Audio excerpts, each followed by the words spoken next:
Are we live? Oops. Don't do that. We don't want to do that. Let's lock this in. Let's lock.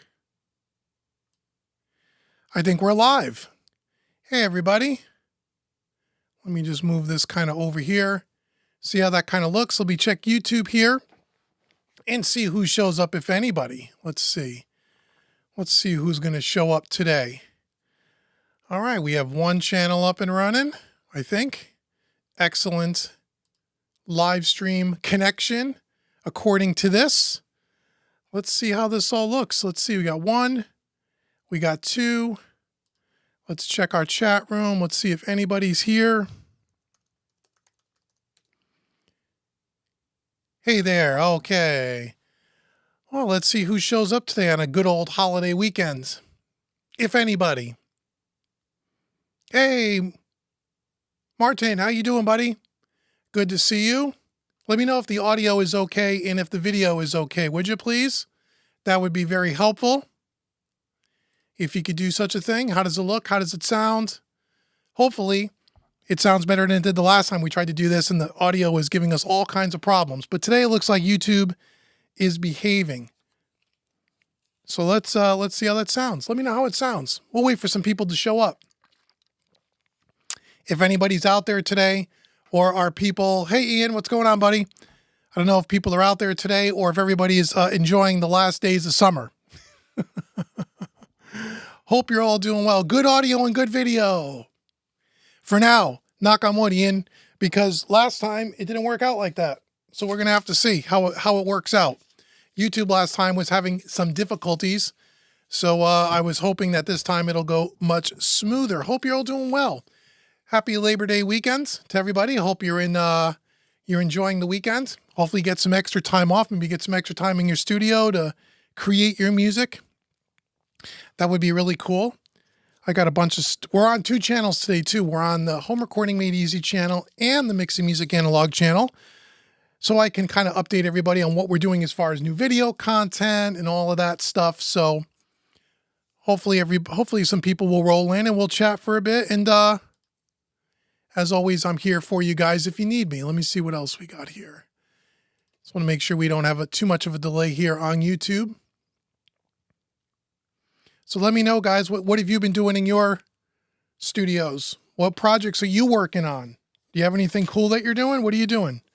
Tell me what you guys are doing. That way, I'm always interested to know what you guys are doing as I try to get myself situated here. JH, how are you? Good to see you. Happy Labor Day weekend to you. Thanks for joining. Let me know if everybody coming sees the audio or hears the audio okay and if the video is okay. Ian says it's good. We'll see. Let me know what you're doing in your studio. What are you working on? Hey, Jeremy, what's going on? Good to see you, pal. People will start rolling in. I was a little, not afraid, but just wondered on a holiday weekend, and at least here on the East Coast, it's beautiful outside. If the weather's good, are people going to be hanging around the house at 1:20 on a Saturday, or are you guys going to be out and about? And would anybody even be here? Let's keep just checking our YouTube channels here, make sure everybody is here. So let me know what you guys are working on in your studio. What frustrations are you having? What things are you working on? Martin says he's selling gear to pay off bills. Oh, I've been there, my friend. More times than I'm willing to admit. Okay, Jeremy, thank you. Video and the audio are both good. Excellent, excellent, excellent.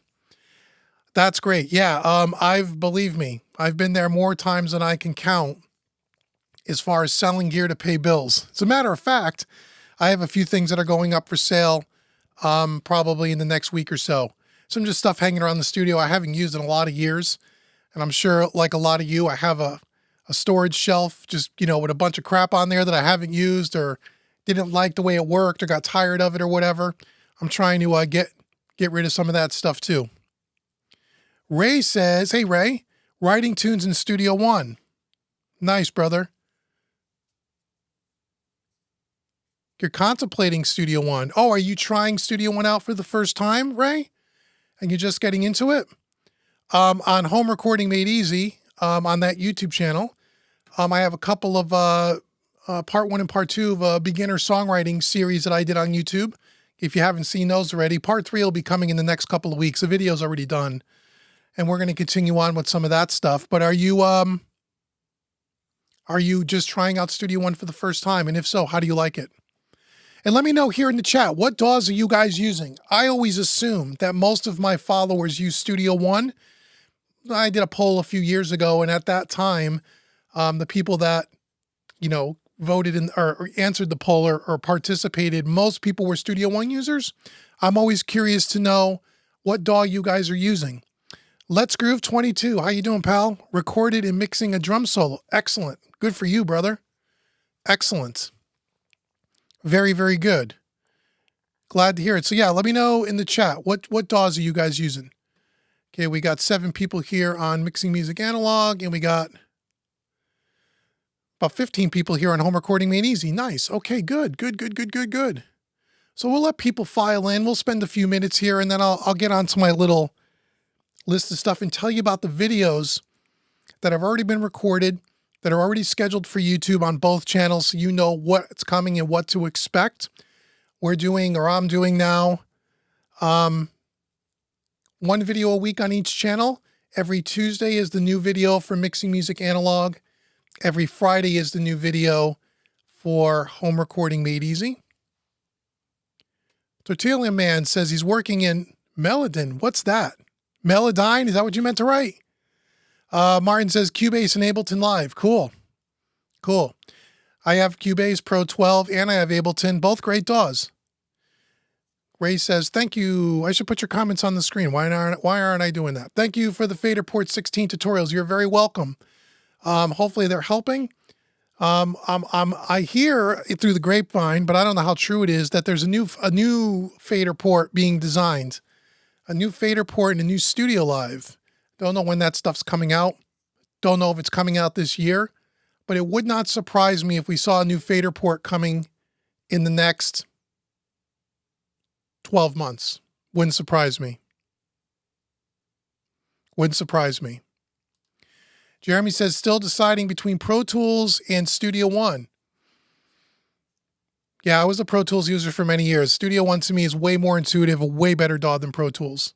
But people that use Pro Tools love it. But as far as workflow, intuitiveness, support, community training, there's no better DAW than Studio One. But if you're someone new to Pro Tools, or if you're choosing between Pro Tools and Studio One as your first DAW, I would tell you Studio One all the time, every time.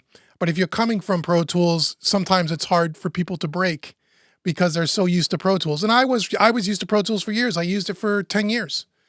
So I know Pro Tools, once you're used to it, it's hard to switch DAWs. Let's Groove says he uses Studio One, complete total, try anything. Mixing this drum solo, total experiment. Cool, man. Yeah, experiment. Best thing you could do is experiment. Hey, Bruce Key 88, good to see you, my friend. GeoBell, my frustration is finding good tutorials on Studio One. Really? Go to homerecordingmadeeasy.com, my friend. You have all of my tutorials, you said. Okay, great. And they are the best.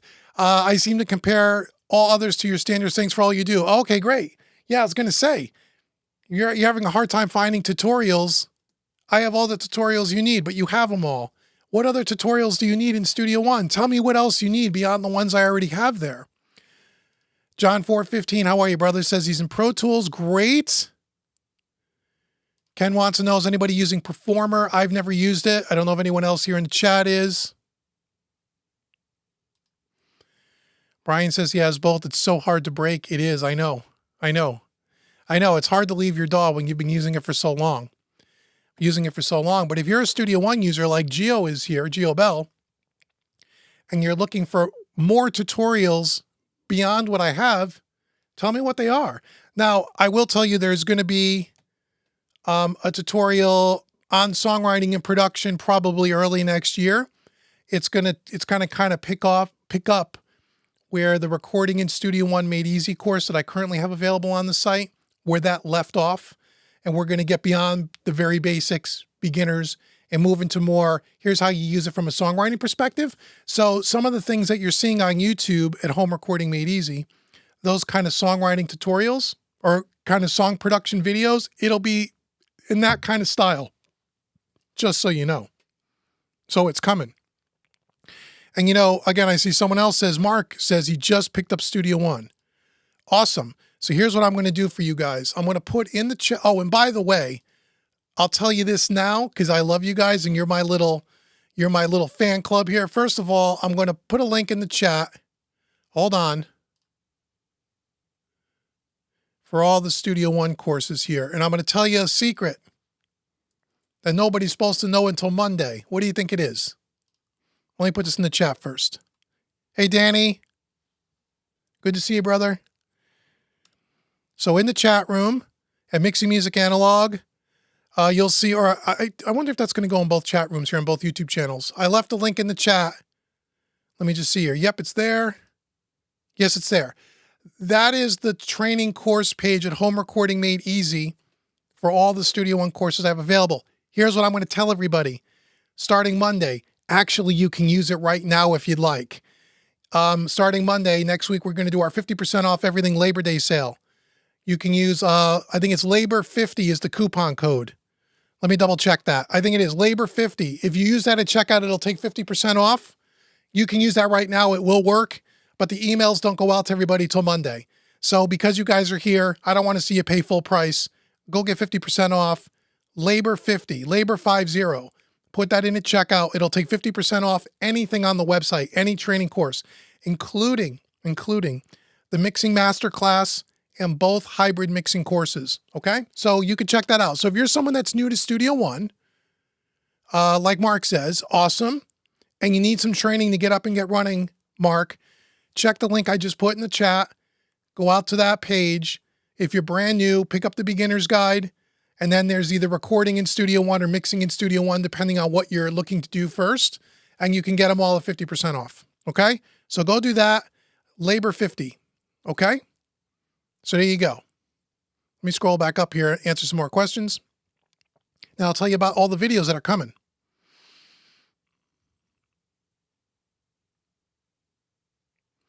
Let's see here. Ray says, I love Studio One, was in Pro Tools, Studio One. You're a Studio One veteran, 3 to 4 years now. Cool. Of course, there's a new fader port coming, my fader port 24. Ooh, I don't know about I don't know. I don't have any inside information necessarily. I've heard some unofficial information. There's some stuff being done, but I don't really know enough to talk about it. But the fader port needs an upgrade. It does. It's a good product, but it needs an upgrade. So yeah. And as soon as that comes out, I'm going to reach out to PreSonus, try to get one in here, do a bunch of videos for you guys like I did on the other fader port. So you guys can, could get an opinion on is it worth upgrading or not. But yeah, you've been in Studio One for 3 or 4 years. That's great. Awesome, man. You're welcome, Brian. No problem. Check it out, brother. Gio says, I love your tutorials, but I also like to find alternative to yours that do the same things. Don't waste your time. Stop watching a bunch of training videos. All you got to do is watch the ones you got, brother. You don't have to go watch a bunch. You're not going to find a more complete set of training tutorials on PreSonus than what I've provided. I tease. Now, you can go out and check out whatever you want. There's a lot of great instructors out there. But don't spend all your time buying courses. Actually use the courses that you have, right? That's what you want to do. Or you'll spend your whole time looking for training and you'll never actually get to the training. Brian says, fader port over the SSL. Oh, you mean the UF8? I don't know. I mean, I have a UF8 right here in the console. Right now, the SSL, I feel this is better than the fader port for sure. But I don't know what the new fader port's going to come out with. And again, I did videos on the channel on Home Recording Made Easy doing the UF8.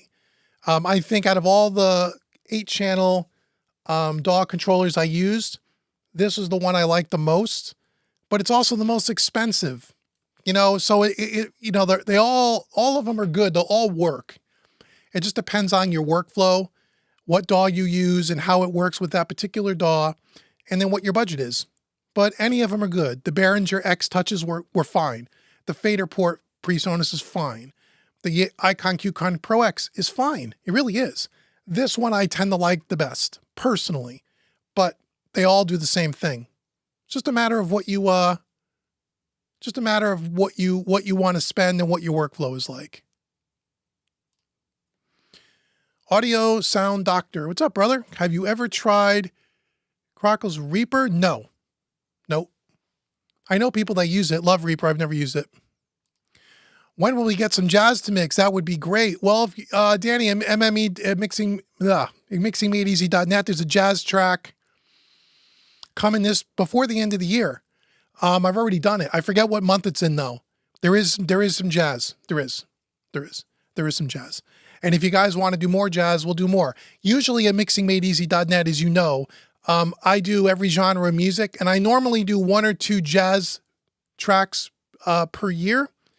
And then I'll also throw in kind of a big band track, which I did, I think, in December. I've already created the content for the rest of this calendar year. So there's a jazz track coming, like a fusion jazz, and then there's like a big band, which it's kind of big band jazz-ish, if you will. So you're going to have some of that. Don't worry. Don't worry. Let's groove. Will you start recording on the SSL at some point? There's no plans, really. I'm a mixing studio. I'm not a recording studio. I did a couple of videos where I did some drums through the SSL. Those videos weren't really popular. Not many people watched them. So I really have no reason. I didn't buy this to record on. I'm a mixing engineer. I don't do any recording as far as I don't bring clients in or anything like that. So yeah, I really have maybe at one point, maybe we'll do some content, but there's no plans, not in the immediate future anyway. Not before the end of this year, for sure. Not before the end of this year. You're welcome, Brian. You're very, very welcome. Okay, make sure everybody hits the thumbs up if you would. And if you want to support the channel, hit the super thanks. It's always very kind of you. Let me see. Okay, we got some people checking out the channel here. And let me tell you about some of the things on the channel, some of the videos coming up so you guys know about what's coming. Oh, hey, David S.J., what's up, my friend? How are you? Hope you're doing good, brother. Good day. What is your take on Flock Audio Digital Patch Bay? Great technology. I like it. I've never used it. I actually had a meeting with Flock Audio probably 6 months ago. They reached out to me to do some stuff with them. But for this particular rig, with all the patch bays I have, they couldn't give me enough Flock Audio patch bay to set up this system. It was going to cost like 25 grand. So we didn't move forward, obviously, but I think it's a great technology. But there's a couple of things that I worry about with it, and I have no information or no proof or any basis to say this other than this is what comes to mind. I don't know anyone that's had any problems with them, but I don't know many people that have them either. Most larger format studios like this that use consoles and lots of outboard gear use the regular old style patch bays because number one, the Flock Audio is super expensive. Yes, it does eliminate all the patching, cabling. That's really cool. But I always worry about, they're electronics, they're computers in a box. They go down, your whole studio's down. I worry about that, number one. Number two, they haven't been around long enough. Number three, I've looked, and unless something has changed recently, I was looking to see on YouTube, does any large studio like this, like, with a full console, some racks of gear that has like 4 or 5 regular patch bays, does anyone of this size studio, has any of those people switched over to Flock Audio? And if they have, what's their experience? Haven't been able to find anybody. Most people that have the Flock Audio have a very limited amount of gear. They're not using a console. And so I don't know of anyone that's used it in this particular workflow. They're really more hybrid, not truly analog. So I'm sure it would work great, but the reason why people don't do it is it's just super expensive. But I think it's a great technology, and I think they came up with a solution that solves an older problem, but I just don't have any experience with it to know how does it hold up over time. I also know that some of the larger units that have like 96 points in and out, I've heard they have lots of fans in there to keep them cool, and they're noisy. So you don't really want them in the room where you're kind of working. But that's only what I've heard. I don't have any experience with that. So yeah, that's my thing on Flock Audio. Ray says, what is Studio One Plus about? So Studio One Plus is what used to be known as Studio PreSonus Sphere, if you ever heard of that, Ray. And basically what that is, it's a monthly / annual membership where you don't have to buy the software outright. You can pay a monthly or an annual fee. And not only do you get the latest version of Studio One and all the updates, and every time the new version comes out, you get it for part of your membership, but you also get everything else that comes along with Studio One, all the sound libraries, all the VST instruments, all the additional plugins that would normally be paid for if you just bought the software. And that's really what it is. So I think the pricing is somewhere around maybe $16 or $18 a month. Or if you pay for a whole year, it's a little bit cheaper, and that's what it is. So if you're someone who always wants to upgrade to the latest version of your DAW, if you're someone that wants the professional version of Studio One with all the sound libraries, the virtual instruments, and all of that stuff, then Studio One Plus could be something you may want to consider. Some people like the subscription model because you can cancel at any time and you don't have to buy the software all up front. Some people hate it because when you're on the subscription, if you let your subscription run out and you stop paying for it, then you don't have access to Studio One anymore, and therefore you can't open up your sessions and all of that. So it really depends on what your feeling is about that. But that's what Studio One Plus is all about. Hey, Eagles Rage, what's up, my friend? Good afternoon. For some reason, YouTube hasn't been giving me your live notifications. Really? To any of your past streams. Finally was able to make it back here. Oh, did you get it today? I know it came on my phone and people must have gotten it or else they wouldn't know I was here. So I'm glad it was, I don't know what's up with that. That's kind of weird. Sheriff's Vlogs. Hey, Sheriff's Vlogs. How are you? Is there any recent news or anything new about Dolby Atmos? You know, the Dolby Atmos thing, for the most part, since NAMM has kind of quieted down, I haven't heard anything about it. Nobody asks me about it. I do mixes for clients weekly, and nobody has even asked me about a Dolby Atmos mix. Again, like we've talked about in the past, I think it's a format that'll eventually, I think it's here to stay. I think it's an alternative to the stereo mix. I don't think it's going to take over the stereo mix anytime soon. And for all the reasons we've talked about in the past, the biggest one being the end user, the consumer, can't experience a Dolby Atmos mix on a pair of headphones and earbuds because it doesn't sound the same when you do a binaural mix. And so until they have technology where you could put a pair of headphones on or earbuds and get very, very close to what a Dolby mix sounds like when you're sitting in a proper Dolby studio, until that happens, I don't think Dolby is going to be, in music, I don't think it's going to be the new standard. I think there was a bunch of hype at NAMM. There was a bunch of YouTube influencers that were paid lots of money with both money and gear. I know some of them personally, to kind of, spout off about Dolby and to really push it. And even at NAMM, although I talked to people at NAMM, it wasn't that big. There was some talk around it, but it wasn't like the talk of the town.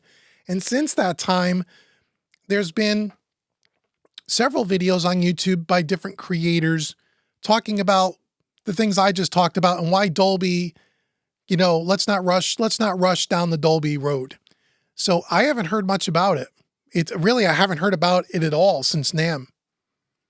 So, again, I don't know. Will that all change down the road? Maybe it will one day. I don't see it in the foreseeable future, but I could be wrong about that. Danny says for $18 a month, you get everything with Studio One Plus. Okay, there you go. Thanks, Danny. Paul says he's been using it since the beginning. Yeah, it is a great service, and for some people, it makes a lot of sense. For other people, they hate the subscription model. And I understand why. So if you're okay with the subscription model and you just want to, pay your monthly fee and get all the latest updates and everything, then it could be there. You say you were notified for recommended videos versus being bell notifications. Oh, that's weird, man. I don't know why that is. I don't know. maybe you can unsubscribe and then resubscribe and hit the notification bell again. Did you try that? Maybe that'll work. I don't know. I don't know.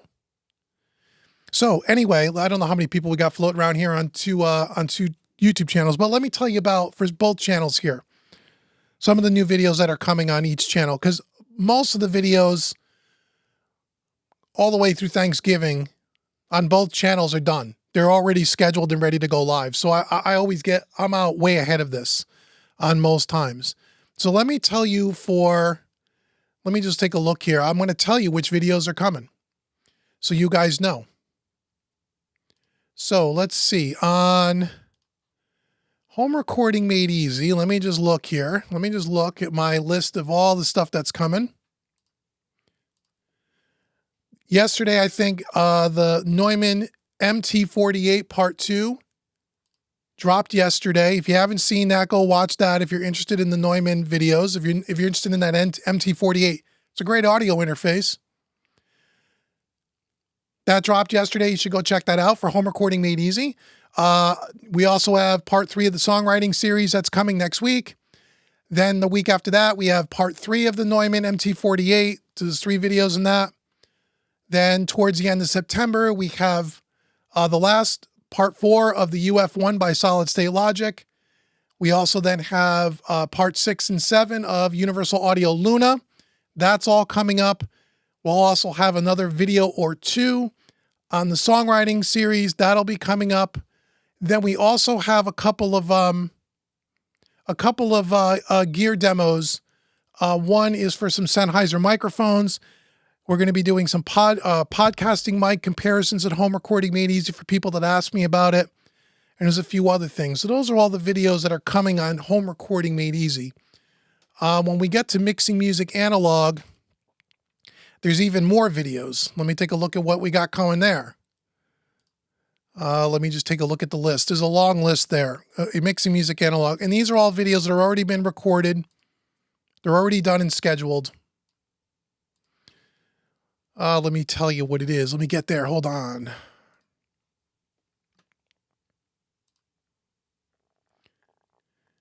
So this week, in Mixing Music Analog, David S.J.'s video on some more sample rates and listening tests and deep dive analysis on converters, and that thing that came out this week. Next week, there is a video. Oh, we have a video coming out. I got 3 pieces of 500 series hardware from BAE, a couple of EQs and a compressor. Those videos are coming at the end of September, 3 of them. A FET style compressor, a 4-band parametric EQ, and then a 3-band, their 1073 clone or, copy. So that's BAE. That's coming in September. Then we have Dave doing a whole video in a dissertation on a null test. And what does a null test really mean? When we talk about working analog, when we talk about working with plugins in the box, a combination of both. He has a really great video on that for people that want to know about null tests and really don't understand what the null test is and does it really matter and when does it matter and why does it matter and what does it mean and all that stuff. That video's coming in the beginning of October. Then we have 3 videos coming for the Burl B2 Bomber, that converter test. Those will be coming sometime late October. Then we have a video about the West Audio NG Leveler. That video's been done. That video's coming. We have a video on the API 2500 stereo compressor. That video's coming. We have a video on the West Audio NG76, which is the full rack analog 1176. It's all digitally controlled. That video's done. We then are going to do another converter test, probably the last one we're going to do, using that Neumann MT48 that I just talked to you guys about. We're going to patch that in on the console, and we're going to do that. So you're going to see those videos. And then somewhere in between there, we're going to do some more POV mixing. You guys really seem to like that. I put a poll up on the Mixing Music Analog YouTube channel and to see what kind of videos you guys want. You guys really liked the last little test video I did with the GoPro, so you can see up close You know, you could see mixing with all the different camera angles. They're going to be some of that is coming. So all that is coming on Mixing Music Analog. And that kind of takes us up to Thanksgiving time, pretty much. And that doesn't include any other live streams or anything else. So there's a lot of videos that are already done for Mixing Music Analog. And that doesn't include David S.J. coming back up here and doing 4 or 5 videos with me, which are beyond the videos that I just told you about. So we have enough videos on Mixing Music Analog to get us right through the end of the year. So don't worry, lots of stuff coming. Lots of stuff coming. So that's what's coming. Let's see, let me just scroll down here, see if I missed anything here.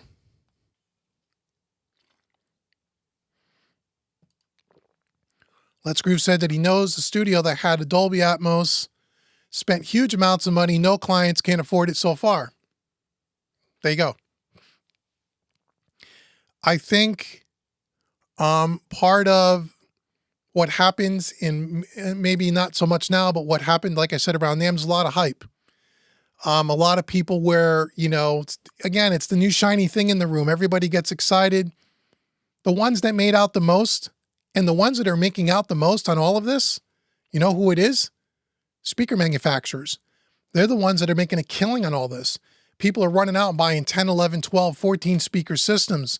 And then the people that make the hardware controllers and the interfaces for all the I/O and all of that, they're making a fortune. And everybody went out there and spent all this money without knowing if there was really going to be a demand for it.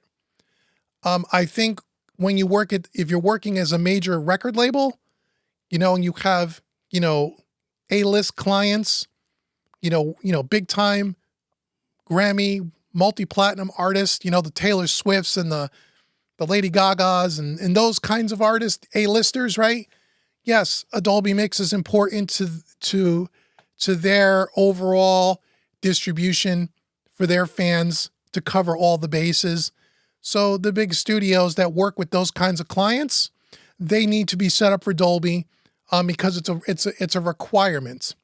Beyond that, in the indie market, in people like me who work with indie artists and weekend warriors and, you know, not working with A-level people, they're not looking for a Dolby mix. For what you just mentioned, Let's Groove, they don't want to pay for it. They don't want to pay for it. So, and again, it's not going to take over the stereo mix. People are on really tight budgets. So unless you're an artist who has, you know, a budget to be able to pay for that. So I think a lot of these studios ran out there to try to be first in line. And again, a lot of it had to do with the fact there was a lot of speaker manufacturers that were sending a lot of YouTube influencers free product to set up their studios, to make this big push. And I think people jumped the gun a little bit. Again, that's not to say it won't be more mainstream down the road. I think it will be one day. I just don't know when. So yeah, that doesn't surprise me. 30 kilobeats. Love that, 30 kilobeats. Do you still have the SSL Fusion? Nope, sold it. There was a video on it on the channel over Mixing Music Analog, which I'm sure you might have watched. Nope, it's gone. It's a great box, but I have a different mastering, a different 2-bus chain now. Jacob McBoom. Hey, Jacob, what is your opinions on the Trident consoles? I've never used one. The only one that I know that uses one is Charlie over at Ultimate Studios, Inc. He's a pal of mine, and he swears by it, and he's been using their consoles for probably 7, 8 years, maybe a little longer. He loves them. Personally, I've never used one, so I can't tell you. But if he tells me it's a great console, it's probably a great console. It's one of the only consoles in its price bracket that is kind of very similar to the Origin as far as feature set, the amount of inputs, the amount of EQs, the amount of faders, in the same kind of price bracket. So yeah, my guess is it's a really good console, but I've never used one.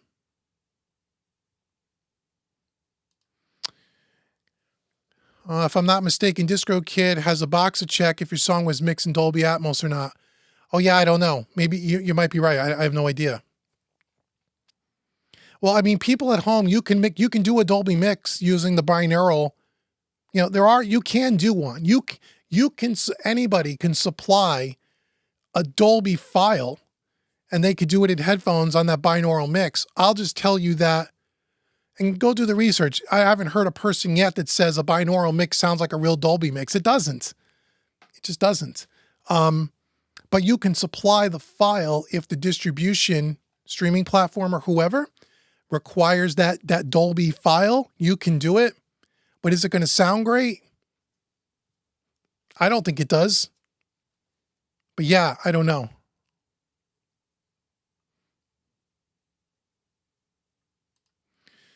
JVF, music turn. What's this? Music turn out to waste time playing the teach and not focusing in music. Okay. I hear you.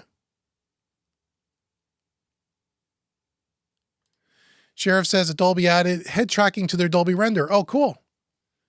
Doesn't sound like a Dolby mix. If you've ever sat in a Dolby room and listened to a Dolby mix in a properly set up room and then listen to something on a head tracker and headphones, it's not even in the same hemisphere. It's not. It's not. So if you have an opportunity to go sit in a Dolby room and really listen to a Dolby mix, it is a pretty cool experience. I will say it was cool. But I don't know that it works with every style of music either. I don't know. I don't know. A strange, mysterious podcast. How are you? Can you do a comparison between Focusrite Scarlett versus high-end converters? Since Focusrite Scarlett is used by a lot of people, that would be a good one.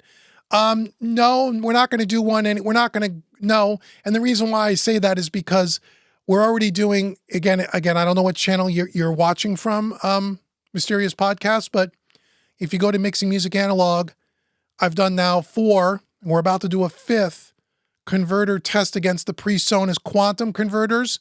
Those are going to be in the same price bracket, ballpark quality as anything Focusrite puts out or anything that Motu puts out. So, yeah. So there's no reason for me to go get a Focusrite Scarlett converter. I'll just say again, what I've learned so far, and I haven't did the Neuming yet, but what I've learned so far, if you watch any of my videos, my opinion, there's really not that much of a difference between high-end converters and your Focusrite converters. Your converters and your Focusrite are just fine. Your converters and your PreSonus interface are just fine. Your converters in your Motu are just fine. Your converters in fill in the blank of the audio interface, your universal audio interface, are just fine.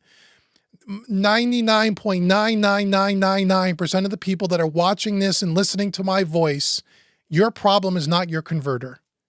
It's not. Now, you can go read about all the hype on YouTube, and there are people that even watched our videos that completely disagree. They can swear they hear a difference between the boxes. I don't hear the difference. Most people don't hear the difference, or enough of a difference, I should say. And, the more professionals that I talk to in this industry all say the same thing. It's a lot of it is marketing hype. It is. But some people are convinced the converter is the difference. I haven't heard a box yet where that was the case. So the answer to your question is no, I'm not going to go get a Focusrite to do it because I've already done it with the PreSonus. And if you watch those videos and if you feel that the PreSonus Quantum sound and the files sound as good as the Neve, as the Universal Audio, as the Dangerous Music coming up the Burl, then you could be pretty comfortable knowing that if you go buy a Focusrite interface, your converters are going to sound just as good.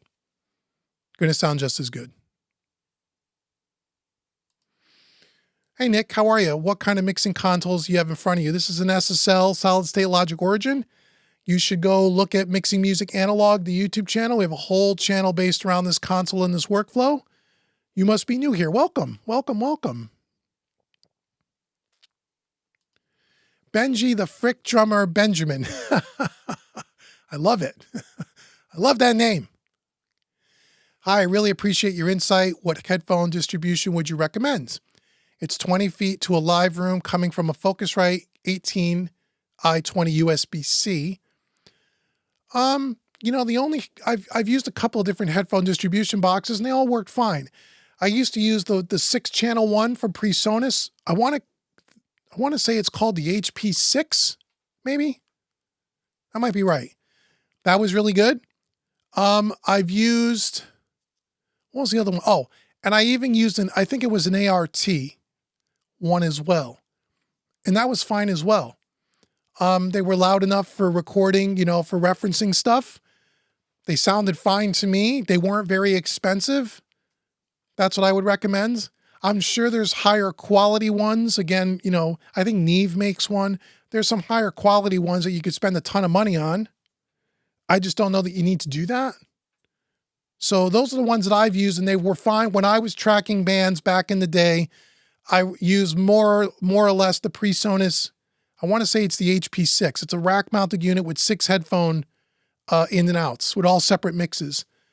And those were fine for all the clients I used. No one ever complained about them not being loud enough or anything like that. So, yeah. Dave says he's going to sell his Fusion by the end of the year. So if anybody wants a Fusion, hit Dave up in the chat. Where he says he's old enough to remember when quad sound was the new thing, crashed and burned in about 18 months. Yep. But here's the difference with quad. And I said that too early on, but here's one of the main differences with quad, the way I understand it. And again, I'm not an expert in this stuff. With quad, if you didn't have all the right speakers and you were listening to a quad mix, and let's say just a stereo mix, whatever speakers you were missing in your setup, that information that was mixed to those speakers was missing from the mix. So you really had to have a quad speaker setup. With Dolby, the way I understand it, that is not the case. So it's a little different in that respect. But again, I think the thing with Dolby is, even if, because there are now, and there will be more, speaker manufacturers that will make home speakers and wireless speakers and Bluetooth speakers and all of that stuff, and affordable speakers, small size speakers, where you could put 13 speakers in your living room and you can listen to a Dolby mix. That stuff already exists, and it's becoming more and more affordable for the consumer. And that's great. That's great. That means it'll be more widely popular. But here's the other thing that I see that's different from the quad days, Ray, and anyone that's over the age of 40 will understand what I'm about to say. Even if you had an affordable Dolby speaker setup in your living room, how many people today, in today's day and age, with the advent of the phone and earbuds, take the time to sit down in the perfect spot in their living room with all their speakers to listen to a Dolby mix? That's maybe 2% of the population, right? Just like back in the day, and Ray, you're probably as old as I am. You remember the day where we used to sit down with our vinyl records. Remember that? Anyone that's here that's old enough, I know David S.J. is, where you would sit in your living room, listen to your hi-fi stereo. You'd have your album out. You would look at the liner notes and you'd look at the pictures, and you would sit down and you would listen to your record, to your vinyl, right? You'd clean the vinyl. You'd listen to it for 40 minutes. Then you'd get up and flip the record over. It was an experience. Today, with MP3s and downloads and streaming platforms, people don't take the time. People don't have the attention span to do that. Everybody's on the go. Everything is mobile and portable. So therefore, I think that's another thing that hurts the Dolby argument. Yes, for the audiophiles and the audio aficionados and people who love music and have a really cool setup and enjoy sitting down and listening to their music, then it makes sense.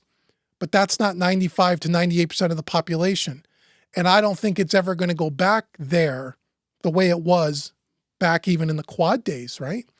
Yes, there is a vinyl resurgence, and I know younger people are buying vinyl, and vinyl's the cool thing again, but it's still only about 5 or 10% of the music population. 95 to 98% of the people listen to stuff on this with earbuds, and they listen to crappy MP3 files. That's the norm today. So I think all of that stuff hurts Dolby. I think all of it hurts. But for people that are really into audiophiles and stuff, Dolby's cool, man. If you're into it, it's cool, right? It's just like Dolby's been around in the music, and not in the music, in the film, right, for years. How many people today sit in their home theaters and watch a Netflix movie? We have speakers all around the room, and you're hearing the explosions and the car crashes. All that stuff is done in Dolby. It's been like that for years, well over 10 years. How many people do that? Most people watch movies and stuff on an iPad, streaming. on a phone with headphones.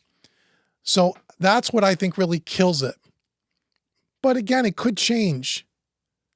I think it will change when you can get headphones that give you that experience closer than what spatial audio is. Because spatial audio, that Apple thing it's okay. It's not Dolby. And again, I don't know if that technology, I'm sure eventually it'll be invented, right? Why wouldn't it be? If that ever comes to pass, everything I just said in the last 5 minutes is over. Then Dolby will be the new thing. But until then, I don't see it. Hey, Circuit, how are you, brother?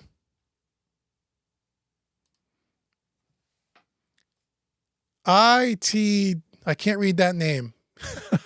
Anything missing from the MT48 that could make it even better, software or hardware? If you discussed it in an upcoming video, I can wait. I did discuss it in an upcoming video. I have the last video of the series, which I think comes out in 2 weeks, is my likes and dislikes of it. There are many things about the MT48 I like. There are a few things about it that I don't like. Is there anything missing? I don't think there's anything missing as far as features go. If you're looking for a small, compact, portable USB-C interface that's high quality, great preamps, great headphone amps in them, I haven't heard a unit like, I haven't come across one that's better than this one. Now, again, I haven't tested every product on the market, certainly, but I do have the Universal Audio Solos. I have those. This blows that away. But it's expensive. It's almost $2,000, right? Most desktop audio, most 2-channel, 4-channel preamp interfaces are $500. This is $2,000. So you gotta compare apples to apples, right? So, it's got a ton of features in it. It's got all the DSP. I think it's a great interface. If you have that kind of budget and you want right now one of the best, I think it's the best in its class, but you're going to pay for it. So I do have a video coming, but there's nothing about it that I dislike where I would say, don't buy it because of X, Y, Z. Except if you don't need all those features, if you don't need to have the highest, best of the best, and you don't have the budget, then that interface is not for you. If you're just doing your home recording one track at a time, and you have a small little studio, if you're buying it because someone told you the converters are going to make all the difference in the world, don't buy it for that. Okay, don't listen to the hype.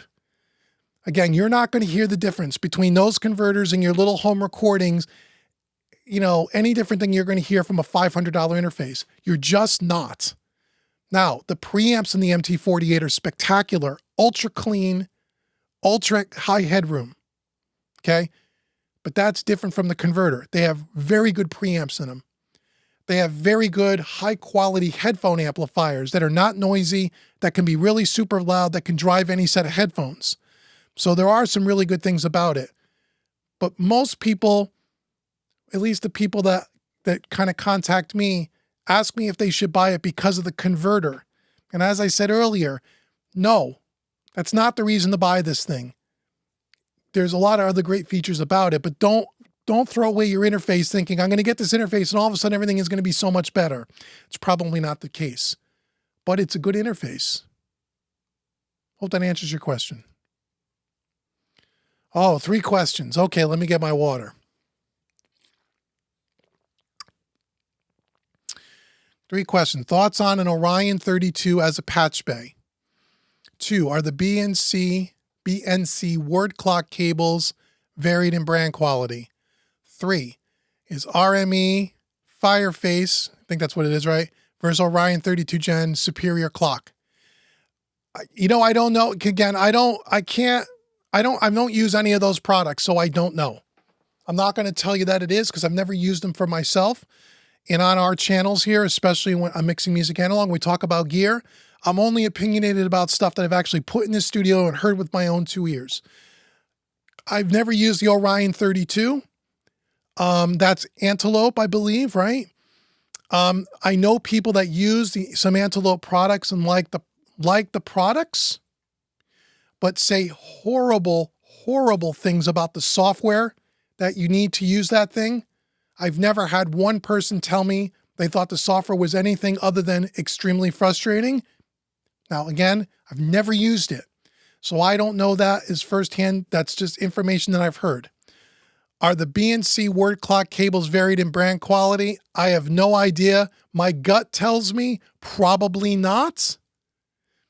But I'm sure there'll be somebody out there that'll say, if you bought a word clock cable that was $150, it's going to be that much better than the one that's $50. I don't believe that, but I have no way to test that to know. So I'm just being honest. Is the RME Fireface and Orion 32 superior clock? No idea. No idea. You may want to talk to someone like at Sweetwater that maybe has more of information, or some maybe salespeople there that have actually used some of the gear you're asking about. I just know that the gear that you've mentioned has a reputation of making high quality pieces, but I've never used it. So sorry I couldn't really be more definitive.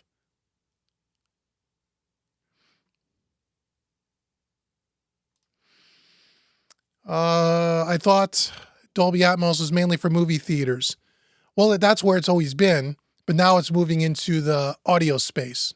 At least they're trying to.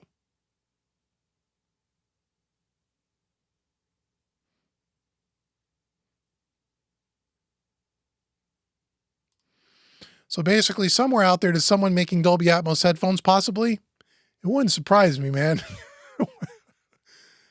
And believe you me, if there's a pair of headphones out there, like if Apple, Apple's the one that really started this whole crap with this stuff with their streaming platform about people getting all psyched up about Dolby. If they put out a set, they should be the one to put out a set of headphones. And I'll tell you what, if there's any company out there that can actually do it right, it's probably Apple. And if they do it, and if it sounds killer, I'll have me a pair. I'm into technology. I dig it. And I'll have a whole nother opinion about Dolby Atmos. Will that happen? Who knows? My guess is probably. Now, how will they do it, and how will they place the different drivers and the psychoacoustics and all that? I don't know. I'm not a scientist. I'm just telling you that it will eventually happen. Don't know if it'll happen anytime in the near future. Right? I don't know. I'm sure if you guys follow Apple, some of you's probably recently seen their new, it's coming out next year, the new $3,500, what is it, their VR, the Vision, whatever they call that thing. I mean, when you look at what that thing is supposedly able to do, it's almost like space age stuff, man.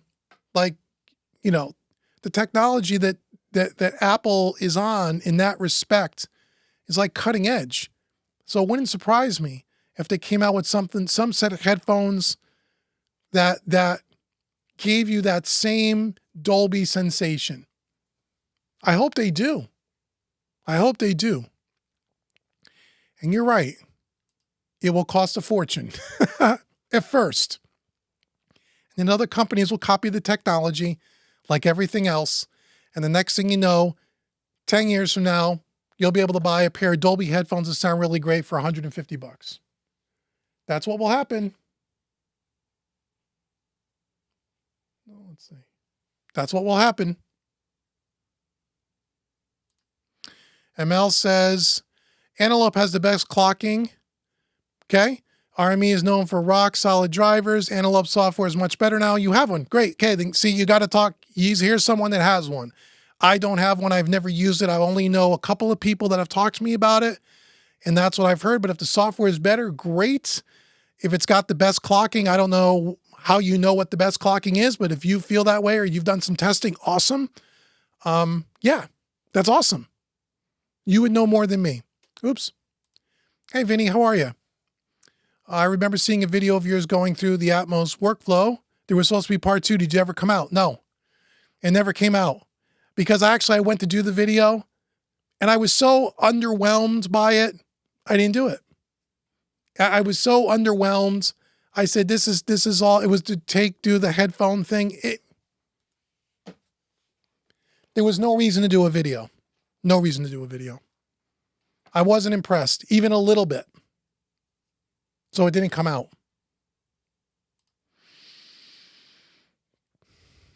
Danny says they'll drug you every time you put the headphones on. Nothing new under the sun. Hey, okay. All right.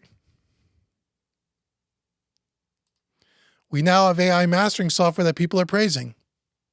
Who's people? People on the internet? Maybe there is. I don't know. That's great, I guess. I don't know. So it is great that you are straight up with all your answers and your gear not pushing product because of the name on it. Yeah, I don't do that here. You may be fairly new here. No, on both of my channels, I don't do that. You only see gear on my channels that I actually really like and use, especially on Mixing Music Analog. All the gear that you see on this channel, I have. It's mine. I own it. Now, there are some pieces that come and go because you guys have asked me about certain products and I was able to get my hands on stuff to try it, like the BAE stuff that's coming up. But yeah, I don't get paid to do video demos or anything like that. So I'm straight up with the stuff that I use. But I can't speak to stuff that other people use, and I'm only one person's opinion. And just because I like or dislike something, you may love it. And that's totally valid and totally cool. I'm not here to sell you anything. I don't care whether you believe me or not. It makes no difference to me whatsoever. And I say that with the utmost respect to all of my audiences. I don't care whether you see one of my videos and run out and buy the gear or not. That's not why I make the video. I make the video because I'm learning about this stuff, especially on the Mixing Music Analog channel. The whole converter thing came up because David S.J. and I wanted to learn because we heard all the hype that a lot of you guys hear. The converter makes the difference. A converter's a difference, and you need a higher end converter and converter. And I said, okay, well, I don't know if that's really true. Let's try it. And then let's report our findings of what we feel we've learned. Some people agree with those findings. Some people completely disagree with those findings, and that's okay. I'm not here to try to convince you one way or the other. I'm just here to tell you what I learned and what I know from being hands-on, but I'm only one person's opinion. What I tell most people to do about gear is you should go out and buy it yourself and try it for yourself. Go out and do the A/B comparison for yourself. Don't listen to people on YouTube that tell you all the marketing hype, and just because a famous engineer told you something that's gospel. Because 8 out of 10 times, these people are being paid to tell you that stuff. They're being paid to sell you gear. I don't do that. So you're very welcome. And that's what I think makes us a little different, which is one of the reasons why I get all the hate mail that I get, because people don't like that. And that's okay. Back in the day, we had to argue over a pair of stereo speakers in the living room. Guess what happens if we'll try the same thing with multi-channel systems? Yeah, right. That's right. And it's so subjective, right? Speakers especially. It's so subjective, right? You know, everything sounds different, and what sounds good to you may not sound good to me, and vice versa. Nobody's right or wrong. It's just what you like. In a mastering context, still high-end gear analog is superior sound-wise to plugins. Well, I would say not just in the mastering context, in the mixing context as well. And I learned that from starting this channel in setting up this whole new workflow. I didn't think when I first got into this that it was going to really sound that much better than plugins, because I've been teaching how to mix in the box of plugins for 10 years. And I think you can get great mixes with plugins. And I didn't think it was going to sound that much different. I was wrong. It sounds way different than plugins. And anyone that tells you differently is either never really done it for themselves and they don't have firsthand experience, which is 85% of what you read on the internet, or they're people that are there trying to sell you something. Because anybody that really works with both technologies and both workflows on a weekly basis knows there's a difference. Doesn't mean it's better. It's different. And whether you think it's better or not is different. That's different for everybody. So I would agree with you in the mastering realm. I would also agree with you in the mixing realm. But I didn't think that when I first started out on this quest. Let's see. Sheriff Log says it's the same with film. Some people say Atmos sounds bad in a theater, but because the audio is louder and it sounds better to most people. There was someone talking about how loud cinemas run audio. Oh, okay. That makes sense, I guess.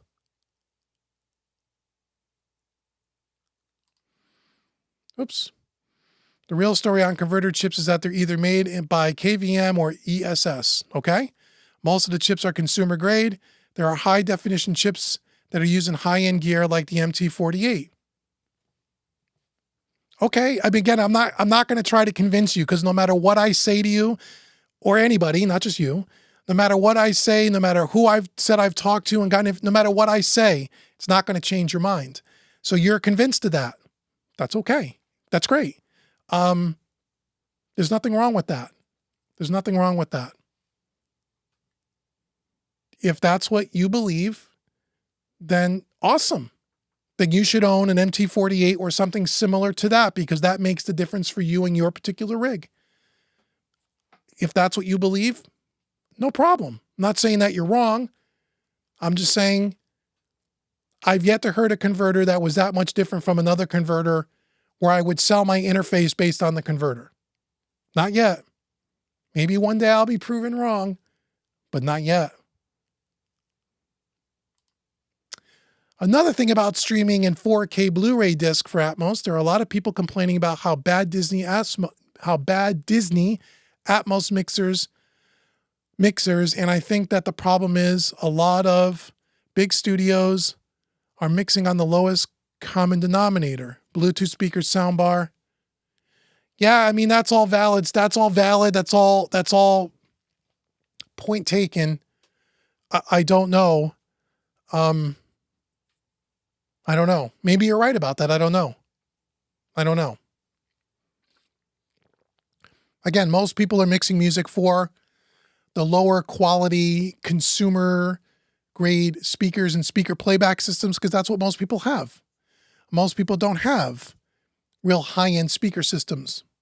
So because of that, that makes sense to me, right? But I don't know. You could be right. You could be right. Let's see, we still floating around here on YouTube? Let's see how many people we got watching. Thanks so much for joining me and hanging out. Just wanted to tell you about all the videos that we have coming up here. Okay, we got a bunch of people on one channel, a bunch of people on the other channel. This is pretty good. Pretty good. Stream seems to be running good.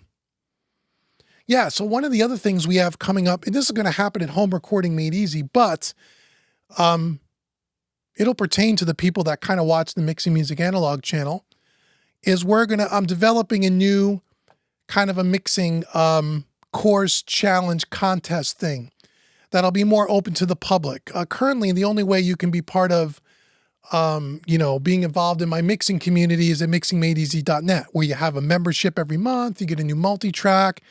Every month we have a mixing contest. I give away plugins. And some of you here today are part of that community and have been for a long time. But a lot of people don't want to be a part of a membership. They don't want to have to pay a monthly subscription, and they don't have time necessarily to mix a new song every single month and submit their mix to a contest or some kind of a giveaway. So I'm developing something where with one of my colleagues and students and producer and friends, his name is Brandon Van Allen. You guys have seen him on Mixing Music Analog. We've mixed some of his music together. One of the hybrid mixing courses was featured one of his songs. He's been working with me, and we're going to develop, we're probably going to do it quarterly, I think, to start, where we're going to have, it's going to be called the Cover Song Mixing Challenge, right? Where Brandon we picked some very popular cover tunes, different genres of music, from different decades. And we're going to have where he's actually produced the whole song from start to finish, drums, bass, guitar, vocals, everything that's involved. And Brandon's really, really good at copying and covering tunes. It's actually kind of scary how good he is. It's actually like, wow, it almost sounds like the original record. We're going to be able to provide those multi-tracks to people along with a video course, a mini course on how I mix that stuff, both in the analog domain as well as with plugins in the box. That'll be a course that you'll be able to purchase. You'll be able to get the multi-track files, and as part of your purchase, you're automatically included if you want to submit your mix to the mixing contest. And we have some couple of companies that are already stepped up that are going to help sponsor some prizes. People like Sweetwater, people like Kit Plugins, in talks with a couple of hardware companies. And we're going to have a mixing contest where you'll have about a month, maybe 6 weeks to mix the song yourself, send it in. Brandon and I are going to pick the top 3 winners. We'll have like a first, second, third place in different prizes for each one of those. And it'll be really cool. And it'll be super popular music, songs that everybody knows that you've heard on the radio a million times over the years. And it'll be something really different. And that'll be something that'll be available at Home Recording Made Easy coming up by the end of the year. We're just starting now. More stuff to come. You're going to hear more about that, but I think you guys will really like it. And then what's great about this is if you don't like the song that we're featuring that month and you don't want to mix that one, you don't have to pay anything. You're not part, it's not a membership. You either buy the course, get the files, get all the video training, or you don't. And we're going to make it super affordable for people. We'll probably have a couple of different levels of packages, and we'll include a bunch of free bonuses and stuff. And it'll give you an opportunity to mix some very popular songs that are produced, extremely, extremely well. It's almost like having the original multi-tracks. It's not too far away from that. That's how good Brandon is. So we're going to be starting that soon. So don't worry, more information will be coming in the very near future on that. So if you guys think that's a cool idea, let me know. I'm still fleshing out the details, but I wanted to be able to provide something that's cool, something that you don't have to join a monthly membership, and also give you an opportunity to mix some songs that are very popular where we can use the original song as reference tracks and all that stuff, and give you an opportunity to see how do you mix an analog and how do you mix it with plugins, all inside of the same course. I think that might be kind of cool. So let me know what you guys think of that, but more details to come. But I'm working on some new stuff for you guys. Don't worry. Okay, I got some more stuff here.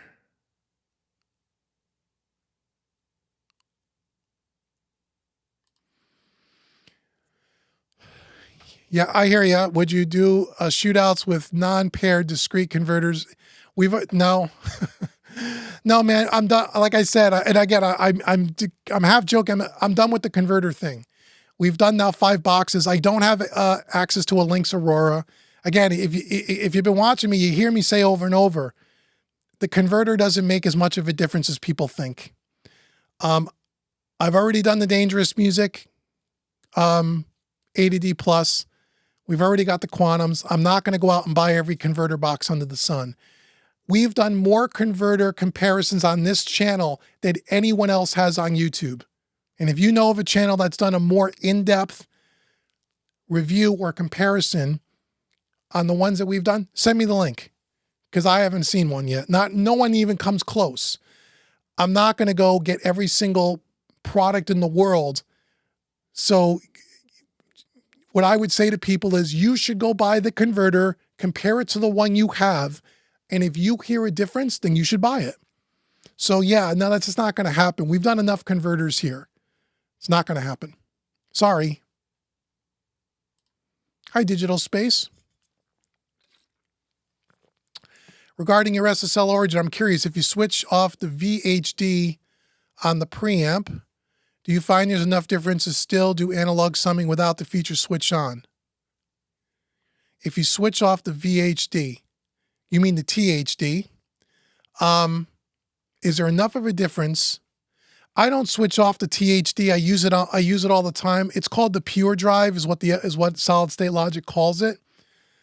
There is a little bit of a difference. It's not a massive difference, by the way, between the pure drive circuit and the non-pure drive circuit. It's a little bit of compression, a little bit of THD, but it's mild. I don't ever turn it off. I just like the way it sounds. So do I feel there's enough of a difference that I would turn it off but still use the desk for analog summing? Well, yeah, I guess you would. I mean, the console, if you're going to use it as a summer, strictly as a summer, is more than just the preamp. It's all the other electronics, the master section, the whole thing. Again, I don't use this as just a summer. I think that's a big waste of money, personally. But yeah, I mean, I think whether I use the THD circuit on or off, running audio through this console has an impact on the sound. It just does. A huge impact. Doesn't matter which circuit you're using. I hope that answers your question. You're welcome, Bruce88.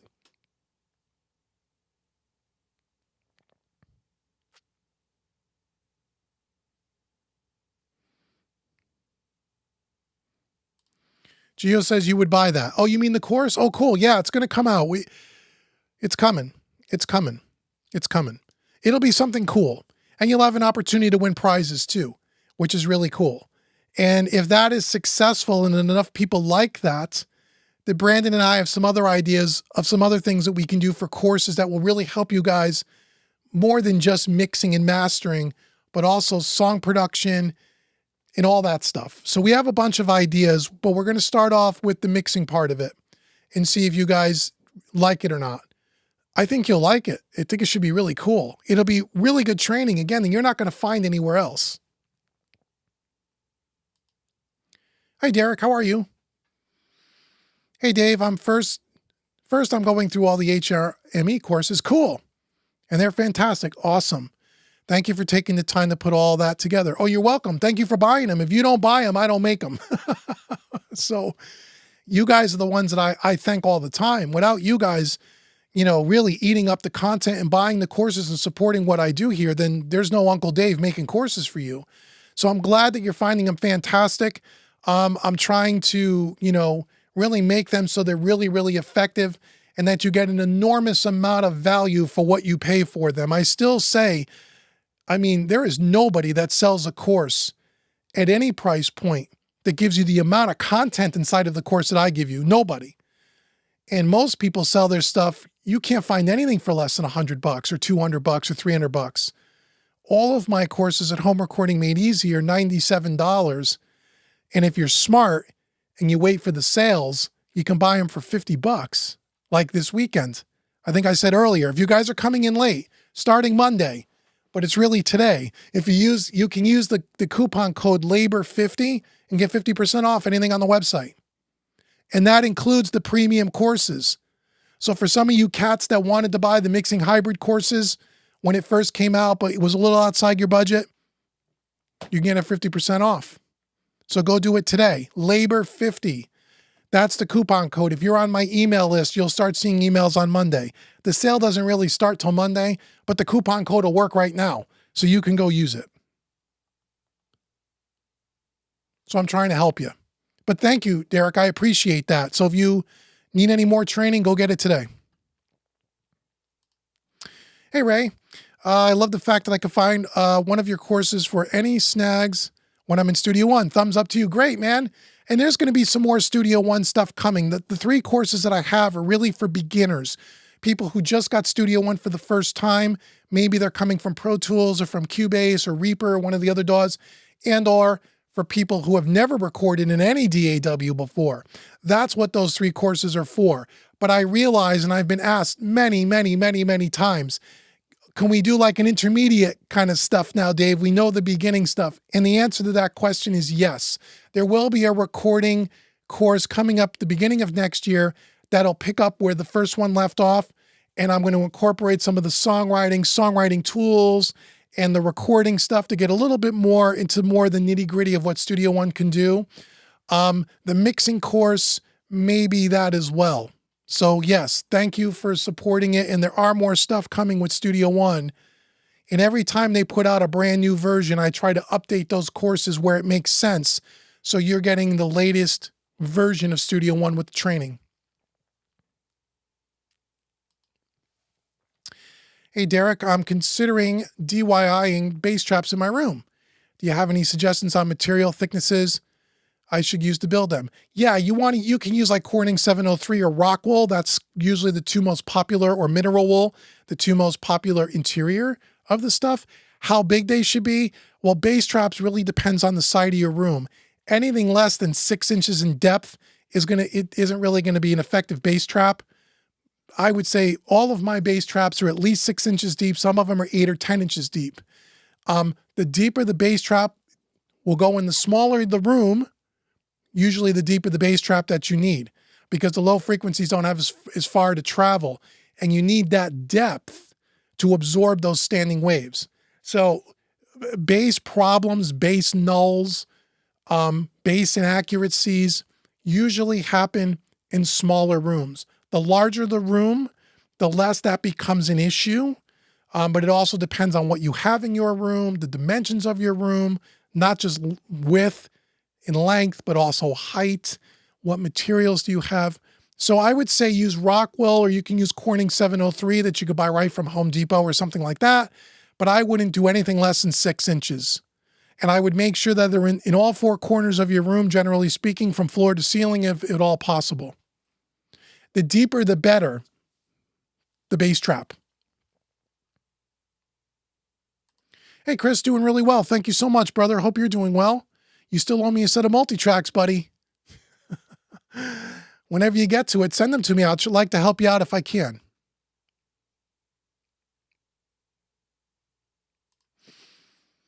Let's see. I thought you might be full-time. Your videos are quite in-depth and very helpful and informative. Thank you. A man that has been around the music business. Thanks for your insights. David S.J. No, David S.J. is, he's not full-time in it, but he knows a lot about this stuff. He does. His videos are really good too, the ones that he does with me and the ones he's done on his own channel. So he knows his stuff too. He's a good source, good resource.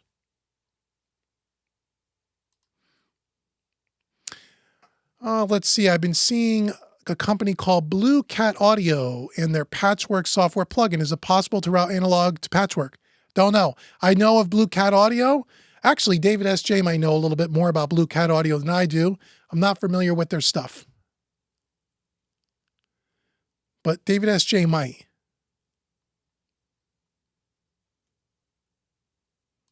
Oh, thank you, Gio. Good. Take advantage of the 50% off. Again, you could do it on anything, but especially the premium courses, because those don't sell. Those, we have most of my courses at Home Recording Made Easy, like I said, are $97. There are a few master classes in the hybrid mixing courses that are way more involved, way larger courses. Those sell for several $100s each, and you could get those at 50% off. So even if you feel like maybe you're not ready for those, remember, once you buy it, you own it forever. Take the opportunity to save, and you can watch the course 6 months from now if you're not ready for it yet, but you can save the money today. But thank you, Gio. That's really cool of you. I appreciate it. Thanks. You answered my question about that feature. You're right about not just using it for summing. I find the routing on my Big 6 to make mixing and recording so much easier. Yeah, the Big 6 is a great little mixer. I was supposed to get a Big 6 in here, but SSL decided they didn't want to do it, so we didn't do it. I'd like to try it. I wanted to, because a lot of people ask me about the Big 6 versus the Origin and how's the build quality and does it sound the same? And I tried to get one in here. They wouldn't send it to me. I don't know why. It would have been great promotion for them, because I'm sure it's a fantastic piece of equipment. That Big 6 for $3,000 is probably a great piece of equipment. I mean, it's unfair to compare it to a $60,000 console, but it's got a lot of that same sound and quality, I would think. So yeah, an analog mixer makes mixing easier. At least it does to me. What 500 series chassis do you recommend? I use Wes Audio, but I've also used AMS Neve, Rupert Neve. I've also used Radial. All 3 of those are fantastic. But there's lots of them out there. The ones, but I haven't used them all. Those are the 3 that I've used. Radial, Wes Audio, which I have 3 of those currently, and Rupert Neve. Oops. Did I miss I think I missed a comment there. You're welcome, Derek. Anytime. So, yeah, so that's what's going on here. Let's just see, make sure we still got the streams running. Okay, streams look good. Not sure how long we've been on here, but probably about an hour. So that's great. Yeah. So if you guys have just any more course content, video content, you can always hit me up. Let me know what you want. Can't promise you I'm going to do everything. I did a poll on both YouTube channels last week about what kind of content you want to see, and got some pretty overwhelming, areas of people that most people want to see. And we're going to try to create content around that area.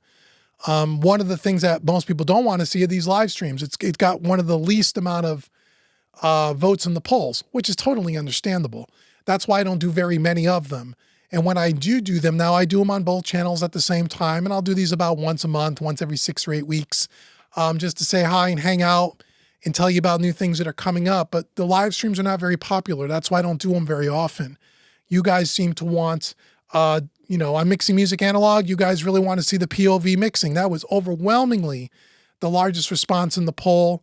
And then the second popular topic was more gear demos, which I'm doing as many as I can, but eventually we're going to run out of gear demos to do. We're getting towards the end of that life cycle, but there's still some more to do.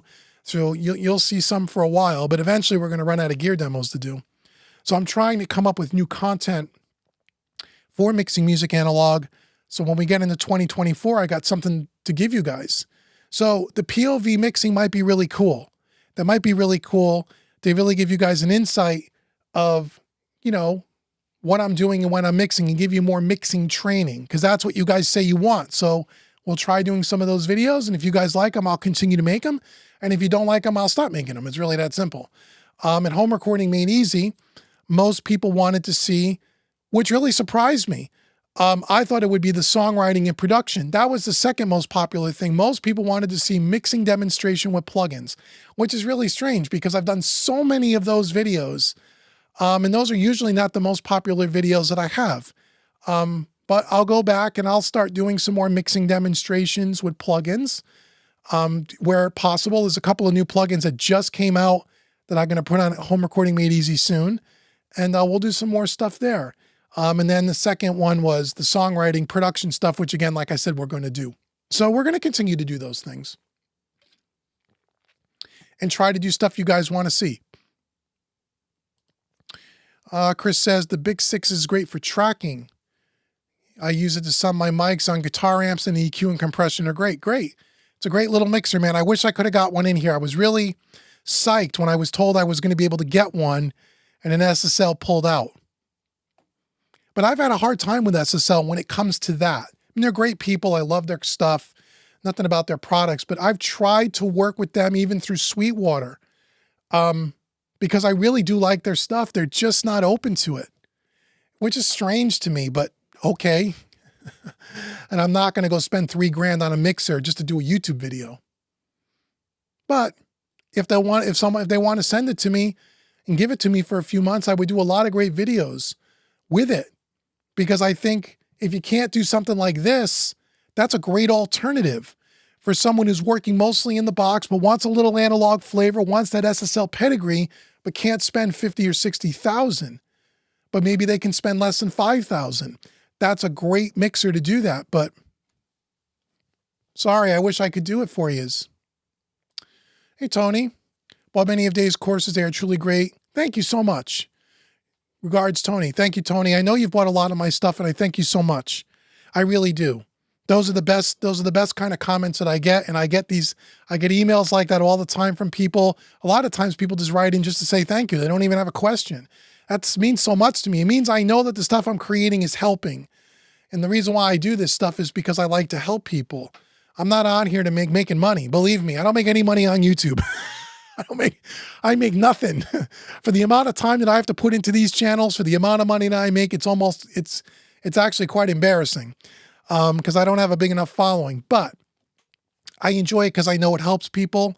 And I know from the YouTube videos that have now become full courses, they help you. And that's great. That's great. I'm so happy. Oh, hey, how long have you been in business, Dave? I started in 1985. I've been in business as a full-time studio guy since, in Home Recording Made Easy and all that, since 2013.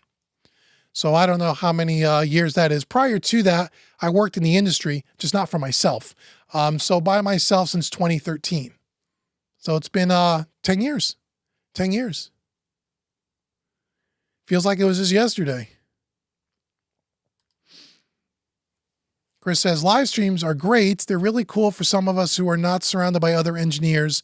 So it becomes a cool place to talk shop. Yeah, and that's why I do it, Chris, every so often.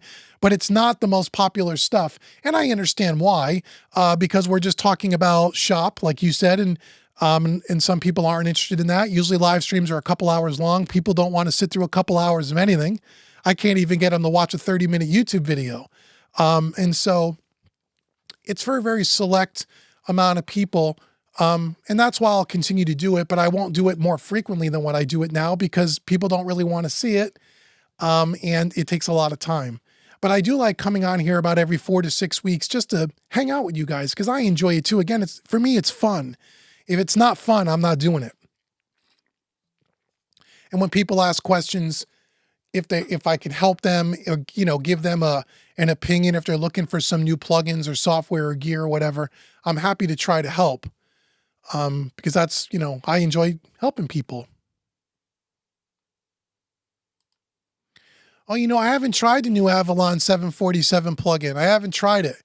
I'll have to take a look at that. That's awesome.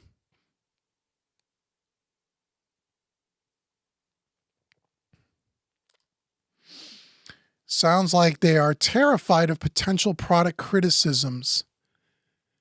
Oh, you mean SSL? No, I don't think it's that. I don't think it's that at all. Because of anyone that's watched me long enough, and I've done enough product videos for enough different companies that know I'm not going to get on here and just criticize and bash a product. That's not what I do. If you won't see anything on this channel that isn't a product or a brand that I really do think is good. I'm not a channel that just comes on here and knocks the hell out of companies for the sake of doing that. I don't do that. So I would never do that with SSL or anybody's company. I think it's just because they don't feel like they need me to do it. And that's fine. It surprises me a little bit, but I mean, again, that's okay. I mean, again, I'm not offended by it. It is what it is. I don't have a burning desire to spend, again, if they sent me, let's say the Big 6 mixer, right? They don't pay me to do the videos. So the only way I really get paid is if the videos do really, really well and I make a little bit of YouTube ad money. But again, that's pennies. It's pennies.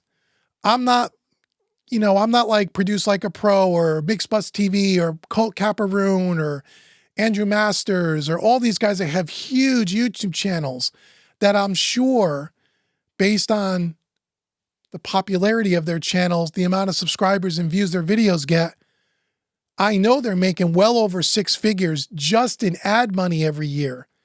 And I just know that because when I look at what I make and I look how much bigger they are than me, I don't have to do the math long to know they're making big money. So for them, YouTube is a business. And that's great, by the way. I'm not saying bad about it. But that's not me, So, I wouldn't make anything on those videos other than to just try it for myself to learn because I'm a curious kind of guy and help pass along information to you because I enjoy it and it's fun. That's it. So, yeah. So I don't know. If SSL or any company doesn't want to work with me or anybody else, that's okay. That's okay. A lot of times too, companies like SSL or if they're going to send out a very expensive product, they're going to send it to a channel that has 150,000 subscribers, or like in Warren Hewitt's case, 500,000 subscribers. And I totally understand that. That's just a business decision. Why are they going to give me a $3,000 mixer when they could give it to one of those guys and they're going to get 10 times the views on their product?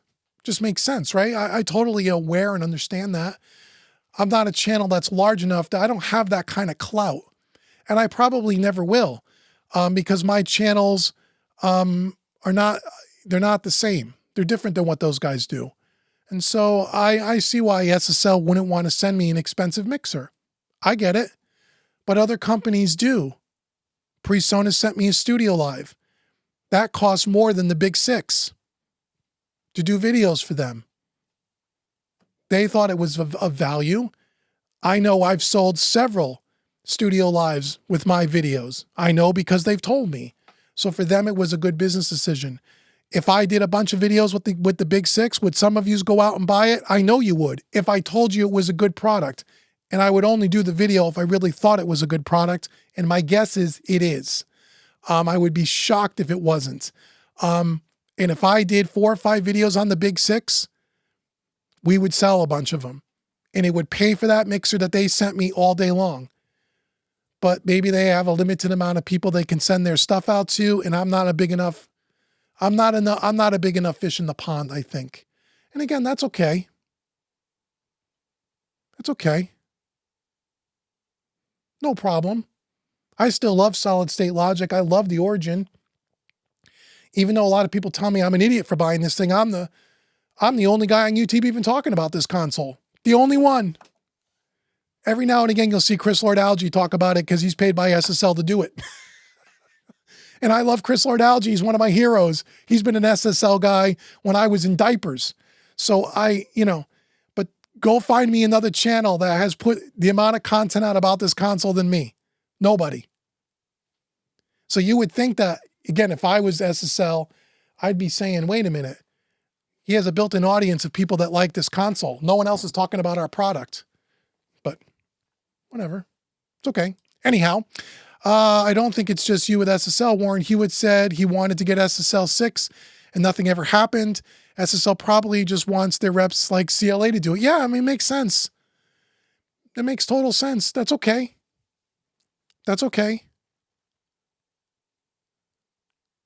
But maybe not a Big Six, but I know Warren's got a lot of solid state logic product before. I know that to be true. So solid state logic has sent him product before, trust me. And they should. Warren Hewitt is an SSL guy too. He has an 80s console. He's a big supporter and advocator of SSL consoles. They should send him product. So again, I'm not saying anything bad about Warren. I like Warren. I don't know him, but what Warren's done in the music industry and what he's done on YouTube, it's no wonder companies are tripping over themselves to send him stuff. They should. If I had a product, I'd be sending it to Warren too. You're damn right. Warren sells lots of gear for lots of companies. And I mean that in a very good way. Good for him. Your live streams are great. Grab a coffee, maybe just a donut to talk shop. It's definitely valuable. Thank you. Great. I don't think you have done any acoustic audio reviews. I have not. Any plans implementing them into your reviews yet? Nope. They are really established in the field now. Here's the problem with Acoustica. Again, and I'll revisit them if something changes. Number one, I hate their website. I tried downloading one of their products a couple of years ago. It was the most difficult product to use. I don't understand. I didn't like any, I wasn't impressed with any of it. At least at the time, things could have changed. You can't demo their product. I've reached out to Acoustica because so many of you people have hounded me about their stuff for so long. And I keep saying, I don't find it impressive. I used one of their plugins once. I didn't like it. I don't understand what the big hype is, but I reached out to them and said, I'll show you all the comments on all the different YouTube channels. People ask me to do your product. Will you give me a demo of a couple of your more popular channel strips? Again, I'm not looking for something for free. I'll try it. Never heard back from them. I reached out to them 2 times. So I'm not going to go buy their stuff. Every time I look at their website, my head hurts. I think it's one of the most lousy laid out websites I've ever seen. Maybe their stuff sounds amazing. If they're willing to give me some demo licenses, fully functioning demos, not demos that every 10 seconds the sound cuts out. That's BS. Waves does that now. And one of the reasons why I won't use their plugins anymore. They went from a full functioning demo to a demo that the sound cuts out every 7 seconds or some BS like that. I don't understand why a plugin manufacturer would ever do that. Give us a 7-day fully functioning demo.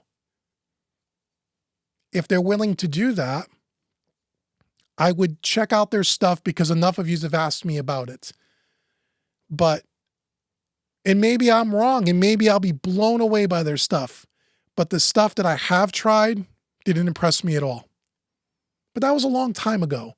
So again, I'm not against trying something, but I'm not buying their stuff. They need to send it to me. Again, it doesn't have to be for free, even though it should be. A plugin should be for free for the amount of exposure that I'll give it. But I just want a functioning demo. And if a company's not willing to do that, then I don't want to work with you. And that says, to me, that says a lot about that company. Not hardware. Again, I understand the SSL, the hardware, expensive. I get it. A plugin with the amount of audience that I have. I mean, I don't have a tiny YouTube channel. If I do Acoustica plugin demos, people will watch them. If you're not willing to give me a plugin, really? Then I don't know. You won't answer you won't even respond to my requests.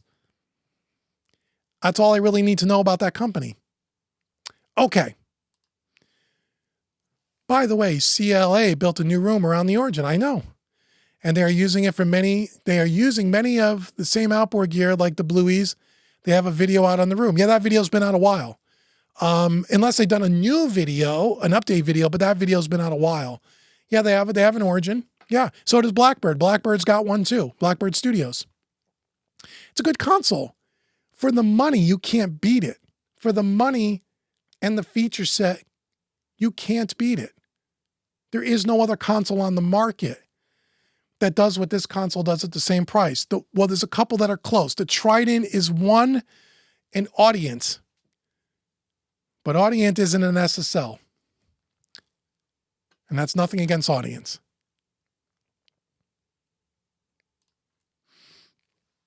Have you heard of anything about the Behringer A/D 8200? I have not. It'll give me 8 more channels going from your Allen & Heath GL 2200 and the Studio 1824C. No, I haven't heard about it. Maybe it's good. I don't know anything about it.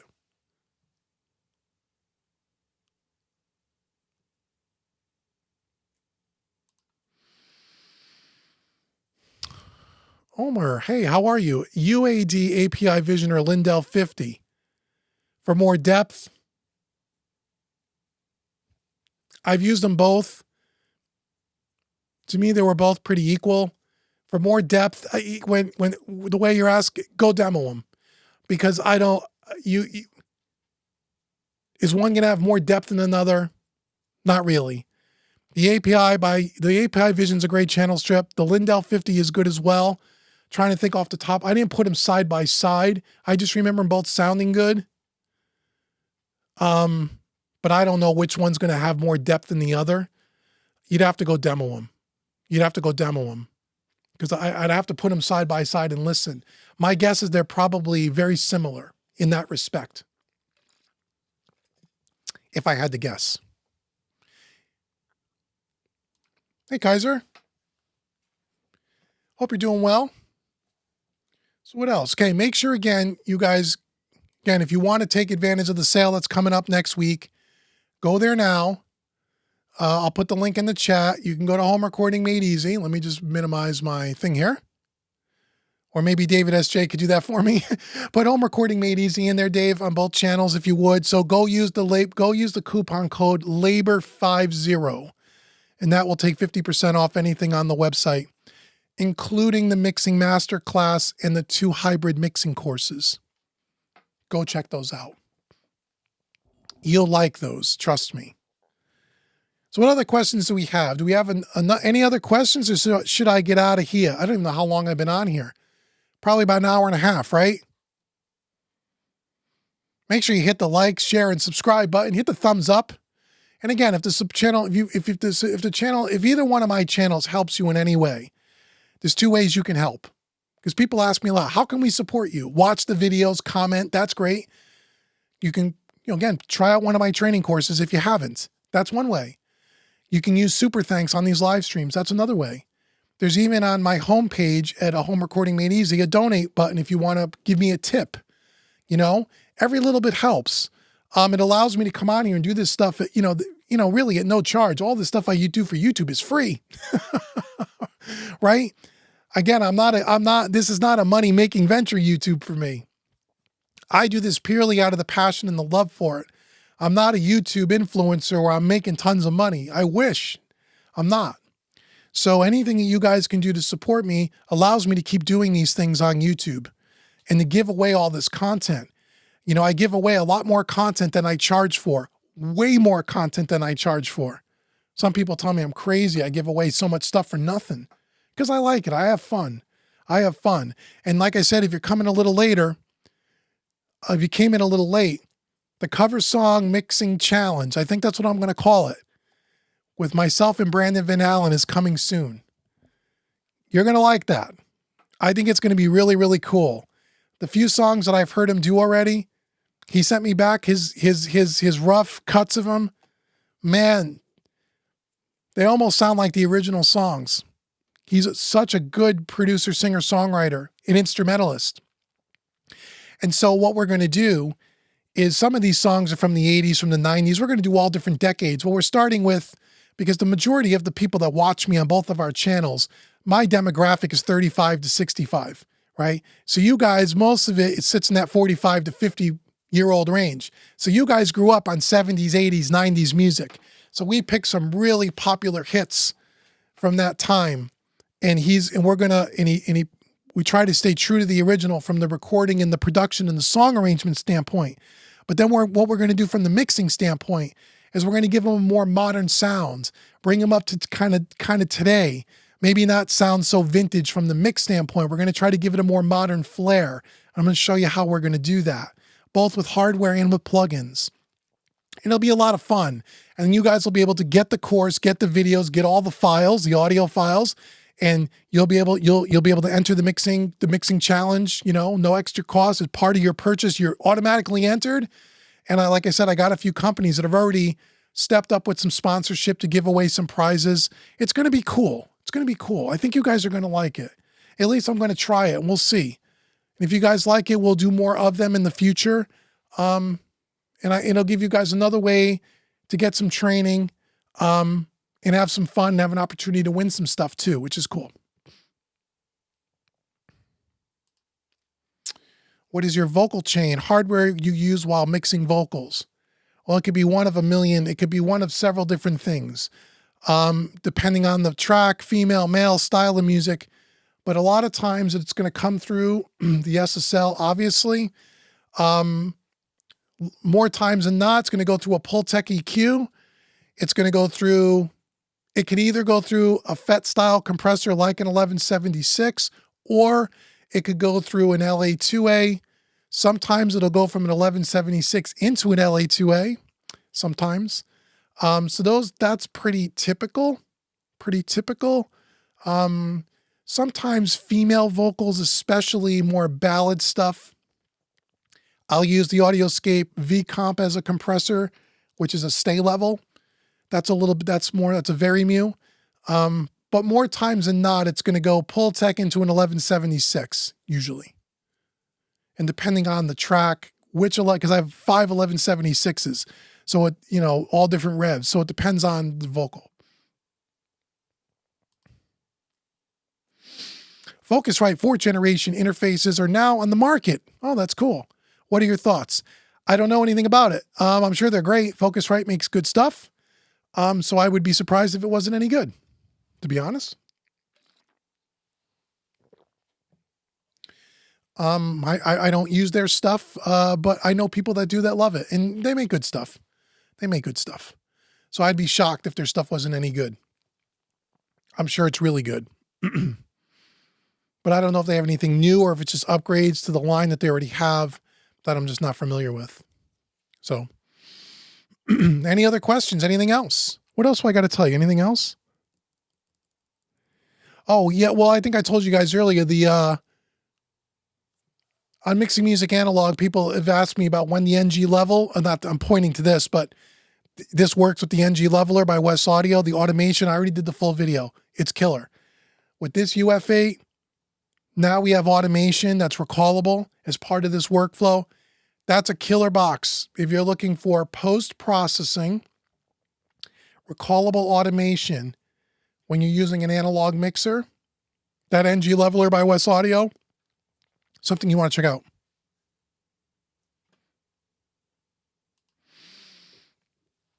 Hey, Justin, how are you? Wonder how you feel about UAD going native. I'm not surprised. I've been saying for a long time, they're eventually going to go native. So yeah, not all of their plugins are native yet. I know for people like me that have owned Universal Audio stuff since the beginning and paid top dollar for the stuff with all the hardware, those people are upset and they're crying and moaning and groaning. And I understand. I'm one of those people, but I'm not moaning and groaning about it because it's just times are changing, man. Times are changing. Now the computer power is such, and there's enough plug-in manufacturers that make wonderful plugins that don't chew up all your CPU. It would be silly for them not to go native. But not all their plugins are native. But they'll eventually all be native. I think it's good. I still think they make some of the best plugins out there. Are they better than anybody else? No, it depends on the plugin. But yeah, if they're starting to sell their stuff cheap like Waves, that's only good for the consumer. You have more choices. But yeah, I'm one of the people that have I have the UAD2 satellites. I own every plugin they've ever made. And I paid, the full prices way back in the day. I guess I could be upset by it, but who's going to listen, right? It is what it is. It's just like when people go complain about the subscription with plugins, people get so upset. It's like, look, as long as the company gives you a choice, subscription, non-subscription, I don't know what you're getting all excited about. It just is the way it is. All software will eventually all be subscription. It eventually will be. It just will be. And you just got to kind of accept it, even if you don't like it. So I don't really worry about it. I think good for them. Antelope is also selling their plugins natively. Yeah, I didn't know that. That's great. Hey, Braxel. Yeah, I'm starting to get a little hoarse. I've been on here a while. Been on here almost 2 hours. And I did a couple of videos this morning for the channel. So I've been talking now for probably 4 hours. So I'm trying to wet my whistle. Yes, it's just water. But no, yeah, just from a lot of talking today. Videos take a lot out of you, man. Hi, Justin. Would you say the UAD 1176, for example, is much better than the Waves? No. Nope. And I think I've done a couple of videos on home recording made easy. With UAD, we did an 1176 shootout not too long. Well, it's probably a couple of years ago. But we did Waves, we did UAD, we did PreSonus, we did whoever it was at the time. And no, they're all going to sound slightly different. They all sound pretty good. Is one really better than another? Not really. Not really. They're all good is what I'm trying to tell you. The Waves ones are good. I have them. The UAD ones are good. I have them. What is my favorite channel strip plugin? Well, there's a few of them. If I'm using the SSL channel strip, I really like the Waves CLA Mix Hub. That's the emulation of his SSL. I like that one. I like the SSL native channel strip is really good too. For SSL. For Neve, I like the Universal Audio 88R. There's so many good ones out there though. But my favorite is probably the SSL only because I love the SSL sound. It's just my thing. So if I had to choose mixing with a plugin, what desk would I use? I would use an SSL more times than not.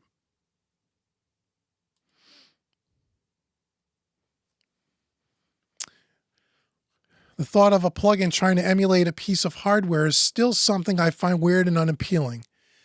Well, it's come a long way, man. It gets closer and closer all the time.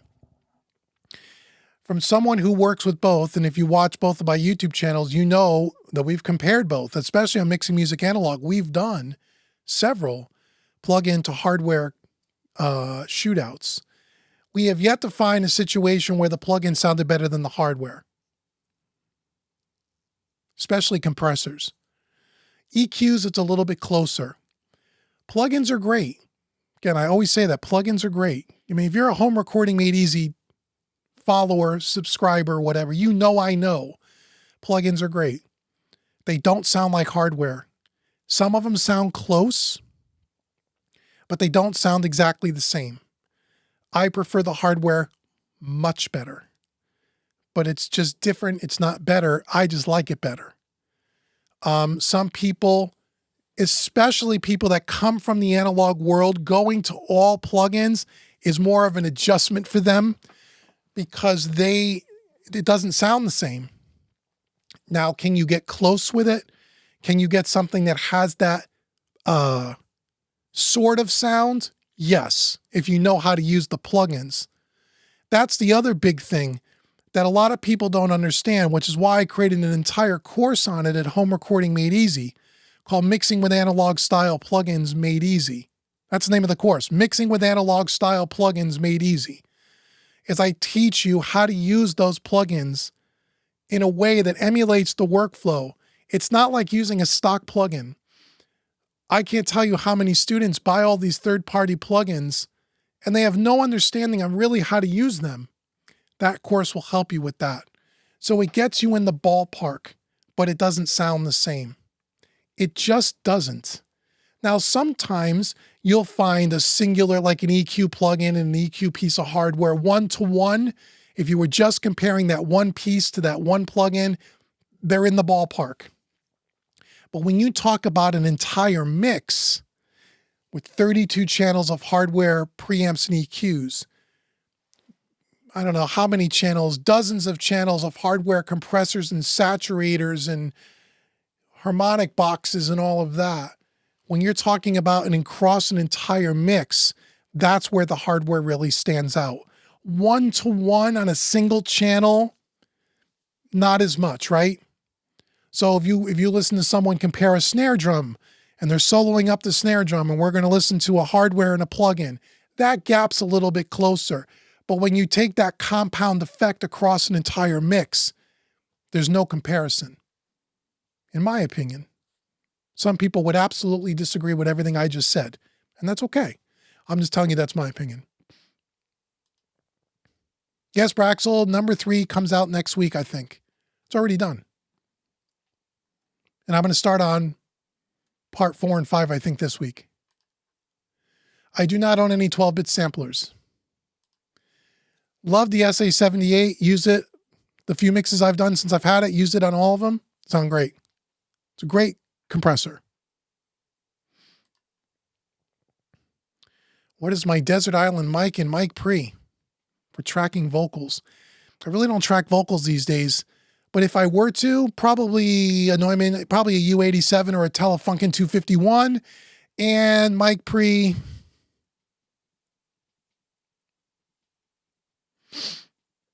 Maybe an API. Maybe an API. Like a 412, maybe. I mean, there's a million of them out there, but that would be something I would be really good. Would sound really great. Been working on my KHE audio amp switcher. Cool.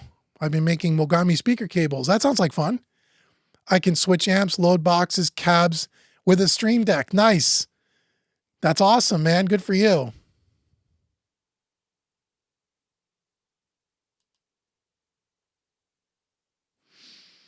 Also, do you hate that any plugin that you can't zoom larger? Yeah, well, most new plugins now, you can blow up the GUI. But yeah, I still get, anytime a company puts out a new plugin and you can't resize the window, that makes me crazy. Crazy. That's such a basic thing today. Thank you for all the time you put into this. You're very welcome. I get a lot out of your videos. It helps me to think in a different ways, gives me workarounds. Great. Just by you working on a console. Awesome. Yeah, I mean, when you work in this analog workflow, there's many ways to do it, right? My workflow has even changed since I bought the console. So some of the earlier videos that you might have seen on Mixing Music Analog where I talk about my workflow, It's considerably different today. I really do need to make an updated video on that. But there's many ways to work with this stuff. Many ways. And you kind of fall into what you like and don't like. And then you could see me do something and try that, and you either like that or don't, and then you may find another way that you like it. And that's really cool. But I appreciate the kind words. Have you ever used the green full rack Joe Meek? No, I've seen it, but I've never used it. I've never used any Joe Meek stuff. And I think I know someone that has some Joe Meek stuff, and I think he likes it, but I've never used it. Oh, thank you, Justin, very much. Thank you. You're great. Many thanks for all you do. Your trainings are also great. Awesome. Thank you so much.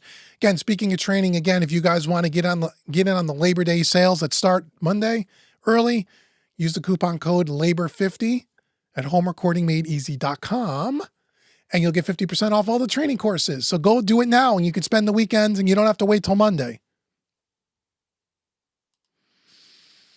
TKO, thanks for your efforts. Just discovered your channel. Oh, cool. Welcome. Just got Studio One. Enjoying your Studio One videos. Very helpful. Awesome. If you just found me, go to Home Recording Made Easy, go to the trainings page, and then you'll see the Studio One specific training videos. You can get them at 50% off. If you're new to Studio One, I highly recommend those. The YouTube videos will help you as well, but those will go in a lot more depth. So what do you honestly think about the converters in the Neumann versus all the videos you guys did? I haven't compared the convert. We haven't done that shootout yet. That's next. It's next coming up on the list. I haven't compared the actual converter to the PreSonus converter yet. So I don't know. But we'll do the videos on it. My gut tells me it's not going to be really any different, but it might be. I don't know. The one thing about the Neumann that, again, it's a little bit of a different animal, the MT48, because it's an audio interface. And there's no way to bypass the preamps on that interface. And I know that to be true because I talked to Neumann tech support, because a lot of people were saying that in the comments. And I wanted to make sure I knew what the truth was, because you know how the internet is, right? People say stuff and most people have no understanding of what they're talking about. But in this case, those people were right. But I wanted to confirm that. However, Neumann did say to me that their preamps are ultra clean, and there is a setting to switch them from mic line to line input, but it doesn't bypass the preamp. But he says the preamp will not color your sound. So I got to take that into account, and we'll say that in the videos just so people understand, because it will be a legitimate question that people will have. So again, if there's super ultra clean preamps, is that going to affect the sound in our test? It shouldn't. It shouldn't. We'll see. Is it going to sound any better than the ones that we've done so far? I have no idea. People will tell me that it is. I mean, again, there's certain people that no matter what I tell you in a video, they're convinced that the converter makes that big of a difference, even though I don't believe that it does. But maybe with this box, we'll hear something different. If we do, me and David, because me and David do these together, David and I will both get on camera and we will say we were wrong. We found the box. Here it is. It sounds, not even if it sounds better, because again, that is subjective. If it sounds considerably different, well, we're going to report that too. Just, do we really hear a difference? Whereas in the Dangerous Music, you couldn't really hear the difference. The Neve, without the transformer, I couldn't hear any difference. The Burl, you haven't seen those videos yet. The Burl's a little bit of a different animal.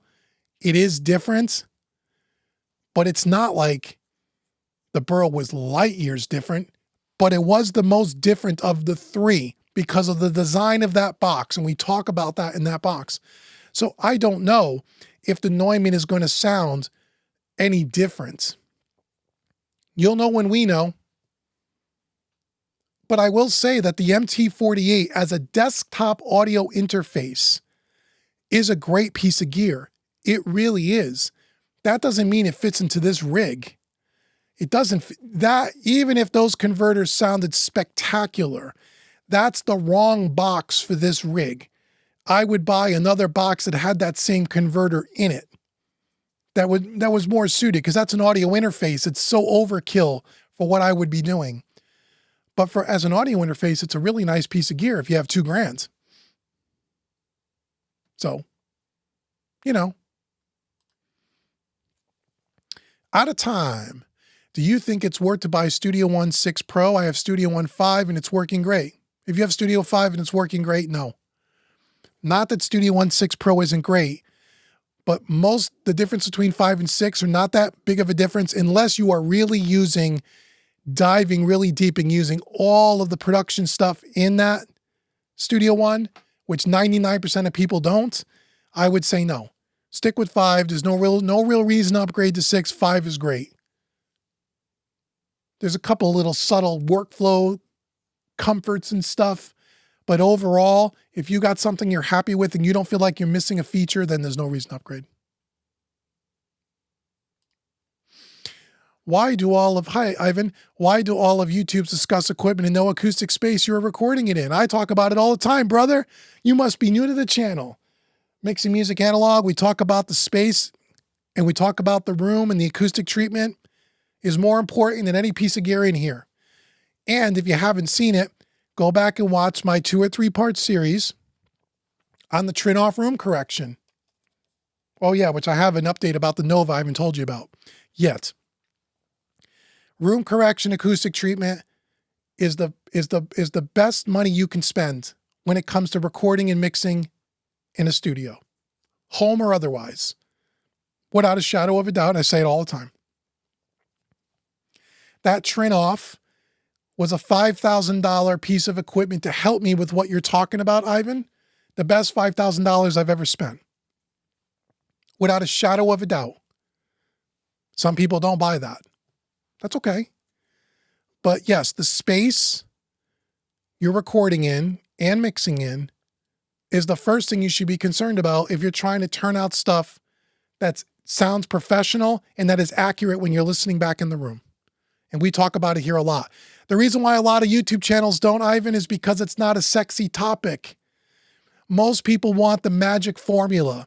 They want the one magic bullet piece of gear that's going to fix all their crappy production issues, their crappy songwriting, and their crappy mixing skills. Most people. There's a small percentage here that get it. And they're the exception to the rule.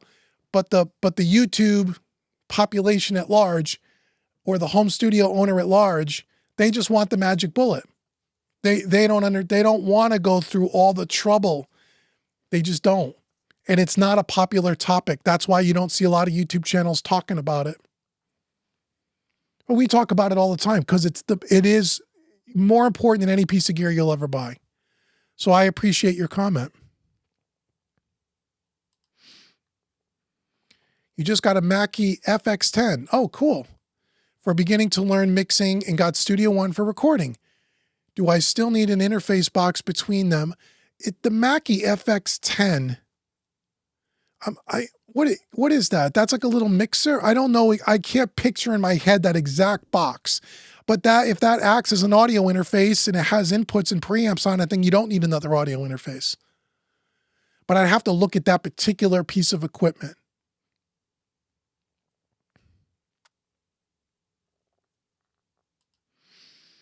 Oh, you have yours. You have yours together like I do, Braxel? Yeah. I use both of them all the time. The 260 VU is great too, man. I love it. What do you think about the Neumann NT48 dynamic range? Oh, it has 136 dB of dynamic range and it's world-class converters. Man, you must be coming to the stream late. Looking for an interface to do mixing. I've been talking about this interface for the last 2 hours. There's 2 videos on my channel on Home Recording Made Easy. Go check those out. I just said it 5 minutes ago. It's a great piece of gear. For the money, convinced to that yet?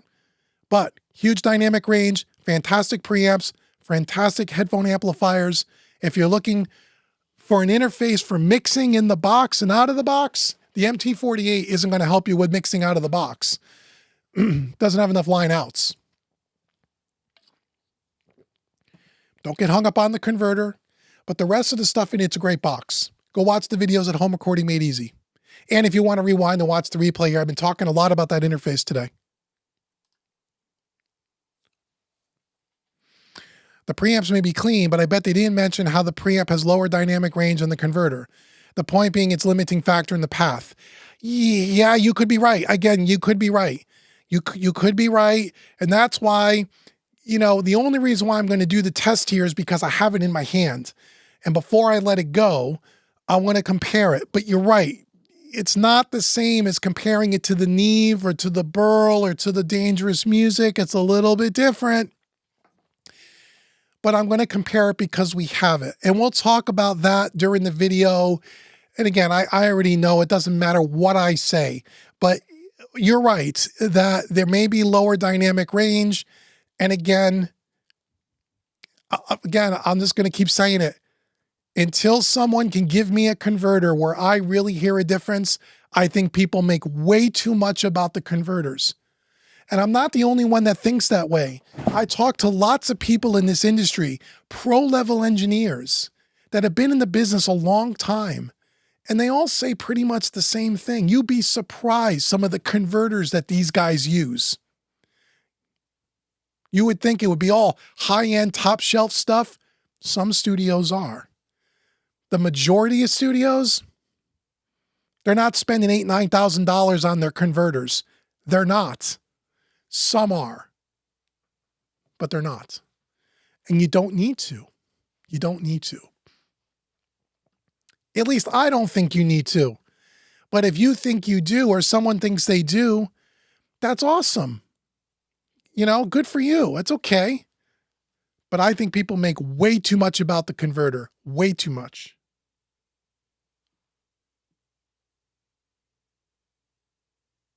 Okay. Oh, take care, Dave. I see Dave's leaving. Thank you, Dave. Have a great rest of your weekends. He put up all the links again for people to check out the training. Oops, I'm sorry there, Digital Space. Let me see here. Oh, I agree with you. I just think it's funny how the market and dynamic range on that thing, but the real dynamic range is what's on the preamp since everyone has to go through it. Yeah, right. Yeah. You're right.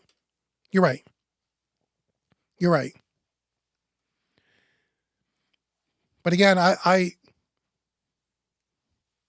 but maybe I'll plug that Neumann in over here. We'll do a couple of print tracks and I might be totally wrong. I kind of hope I am. I want someone to prove to me that there's really a difference. I haven't heard it yet, but that'd be awesome if it was. Because like I said earlier, or in the last live stream, I said the same thing about the Trinoff. When I first bought that thing and brought it in here, I said, this is all hype and nonsense. There is no way this is going to make that big of a difference.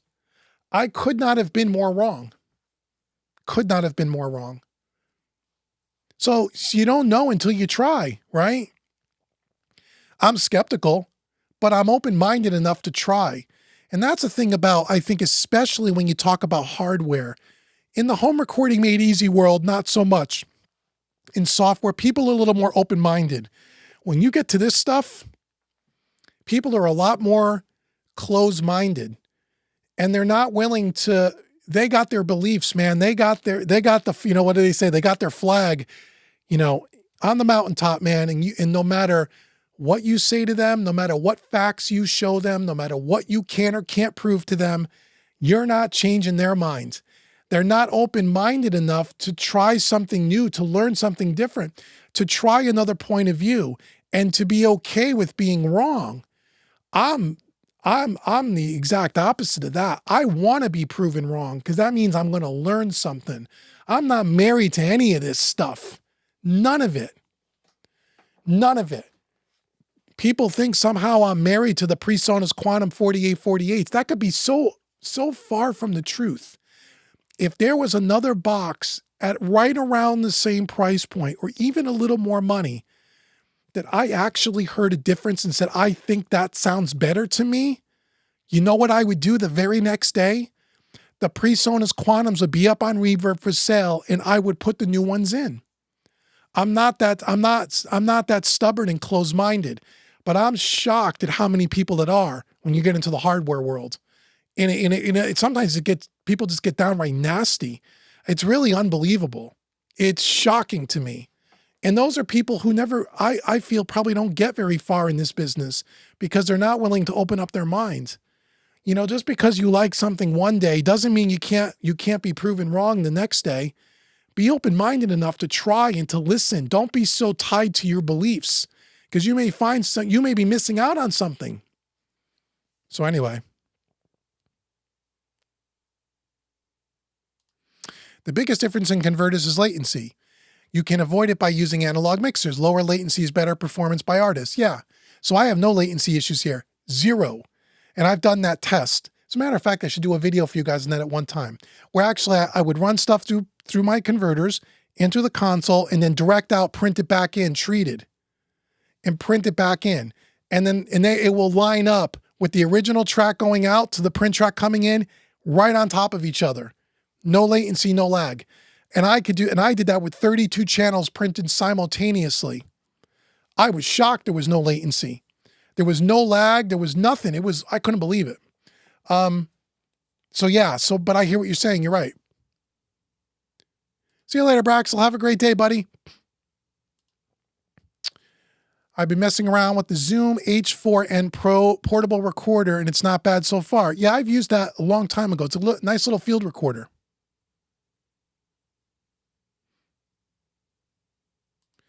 Most studios spend over $3,000 on audio interfaces. Converters are high-end mastering studios. Yeah, okay. I mean, my interfaces the Quantums are only $1,500 a piece. I got 3 of them. So,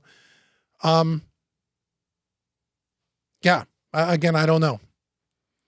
And again, a high-end mastering grade converter, I joke about that. Again, I don't even know what that means. What's a mastering grade converter? Just because somebody paid $10,000 for their converter, does that make it better? Maybe it does. If someone wants to send me a $10,000 converter box, I'll put it up against his 4848 any day. And if it's better, I'll tell you. Braxel says, yep, I remember when you got the Trin off. You were very skeptical, hugely skeptical. Then it was the best thing since apple pie. I tell everybody. And if you don't want to buy a Trin off because it's out of your budget and it's expensive, you ought to do something with room correction, unless you are in a highly built out professional control room. If you're working in anything outside of that, you should have some kind of room correction. And the Trin off is the best there is nothing better than that. But I didn't believe that when I first brought it in here. Uncle Dave, I love your honesty. Thank you. Oh, Braxley, you're still sticking around. Good. Yeah, I'm just an honest guy. It's why I get a lot of hate. I'm mixing music analog. It's amazing. I joke, me and David SJ will talk about this. I've been on Home Recording Made Easy, the YouTube channel, since 2013. The amount of people that I've had to block from the channel for being nasty or rude to me. Now, granted, remember mixing music analog. What do I got here? Is my, I'm on low battery here. Oh, wow. How did my phone go to low battery? Anyway, mixing music analog has what? Almost 1/10 the amount of subscribers, and has only been around 2 years. I could count on one hand in 12 years at Home Recording Made Easy the amount of people that I've had to delete comments and or block them from the channel because they're just rude and nasty to either me or some of the other people that are on, some of my supporters. In 10 years, mixing music analog, I lost count. It was hundreds and hundreds, usually 2 to 3 a week. It's unbelievable. And it's because I come on here and I'm honest. Not that I'm not honest at Home Recording Made Easy. I'm an honest guy. I tell you the way it is. And it's all just my opinion. It doesn't mean I'm right. You guys come here because you asked me for my opinion, so I give it to you. I'm not here schlepping you a bunch of gear. I'm not like these other YouTube channels, okay, where they get paid $1,000 to $1,500. Some get more than that, by the way, just to make the YouTube video. Let me say that again in case you misheard me. I personally know, you know who they are. I'm not going to mention their names. I don't need to. $500 a video, $1,000 a video, $1,500 a video, just to put the video on their channel. And by the way, Good for them. If they worked hard enough to build a YouTube channel where they have that kind of an audience that someone's willing to give them $1,000 to put their product on it. But let me ask you, if you were doing a product demo for someone and they paid you $1,500 to do a video, you're going to be 100% honest about the things, maybe some of the things you don't like? Or is it going to be the best product that you ever put your hands on?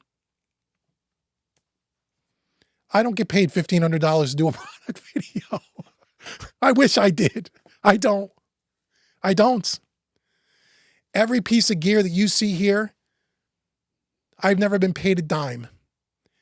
Now, some of the pieces from Audioscape, and only Audioscape, I've gotten for free to do product demos. This was after we developed a relationship and I actually bought some of their products early on when I first discovered Audioscape. They're the only company. So if I tell you, for example, the Empress EQ up there, that tube EQ, that's $2,000, is the best stereo Pultec style EQ I've ever heard. Go buy it. I don't get any affiliate money from Sweetwater because they don't sell it. You can only buy it at Vintage King and other online retailers. So I get nothing. I paid $2,000 for that unit. The company doesn't even know who I am. I never got paid anything. But if I'm telling you it's good, it's not because someone gave me $1,000 to put their product on my YouTube channel. And that gets me a lot of hate. And that's okay. It's okay. I have a thick skin. I don't care. Oh, it's okay. People can say whatever they want as long as they're respectful. When people disagree, that's fine. But when people are nasty and use vulgar language, and you can't even imagine that. Some people say I ought to let those comments go through so people can see it. And I don't want to do that because then I feel like we're going to be like Gear Space or the old Gear Sluts. I don't want to be that. No, I don't want you to have to read through all the comments and have to sift through all that stuff. So as long as some people are respectful, I'm cool. You don't have to agree with me. I don't care whether you agree with me. And I say that all the time, lovingly and respectfully. I don't care. My channels are built around my journey in sharing my experience with you. And if it helps you, great. If it doesn't, I'm sorry. I tried. You'll find another YouTube channel that can help you. One thing better than the Trinoff is the Sigma Studio Mini DSP. I've never heard of that. You just need to learn how to use it. Oh, I have a hard time believing it's $20. Okay, I've never heard of that. I don't know how it's better than a Trinoff. I'd have to look into that. I highly doubt that, but hey, maybe you're right. Maybe I'm wrong. Like I said, I'm not right about everything. I haven't tried every piece of gear on the planet. Oh, I know you probably said this 100 times, but I know there's a good step-by-step tutorial on Studio One 6 that you would recommend. Yeah, the one on my channel. Oh, excuse me. The one on my website, Home Recording Made Easy. Go to the PreSonus Studio One Beginner's Guide and then pick up recording in Studio One Made Easy. Again, use the coupon code LABOR50. You get 50% off any course on the website. Those are 2 courses that'll take you. It assumes you know nothing about Studio One and gets you up and running. Hope that helps.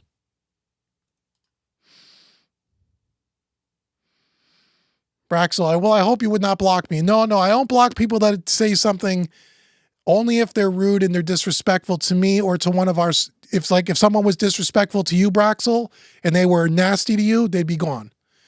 It's not just me. It's some of my supporters. And we've had that happen where there'll be a bunch of comments and one of our family members will write something in a comment and the next comment is kind of rude to that person. They're gone. So no, as long as people are respectful, everyone's opinion is valid. But if you ask me my opinion, I'm going to tell you. If you don't want my opinion, then don't ask me. Right? It's all good.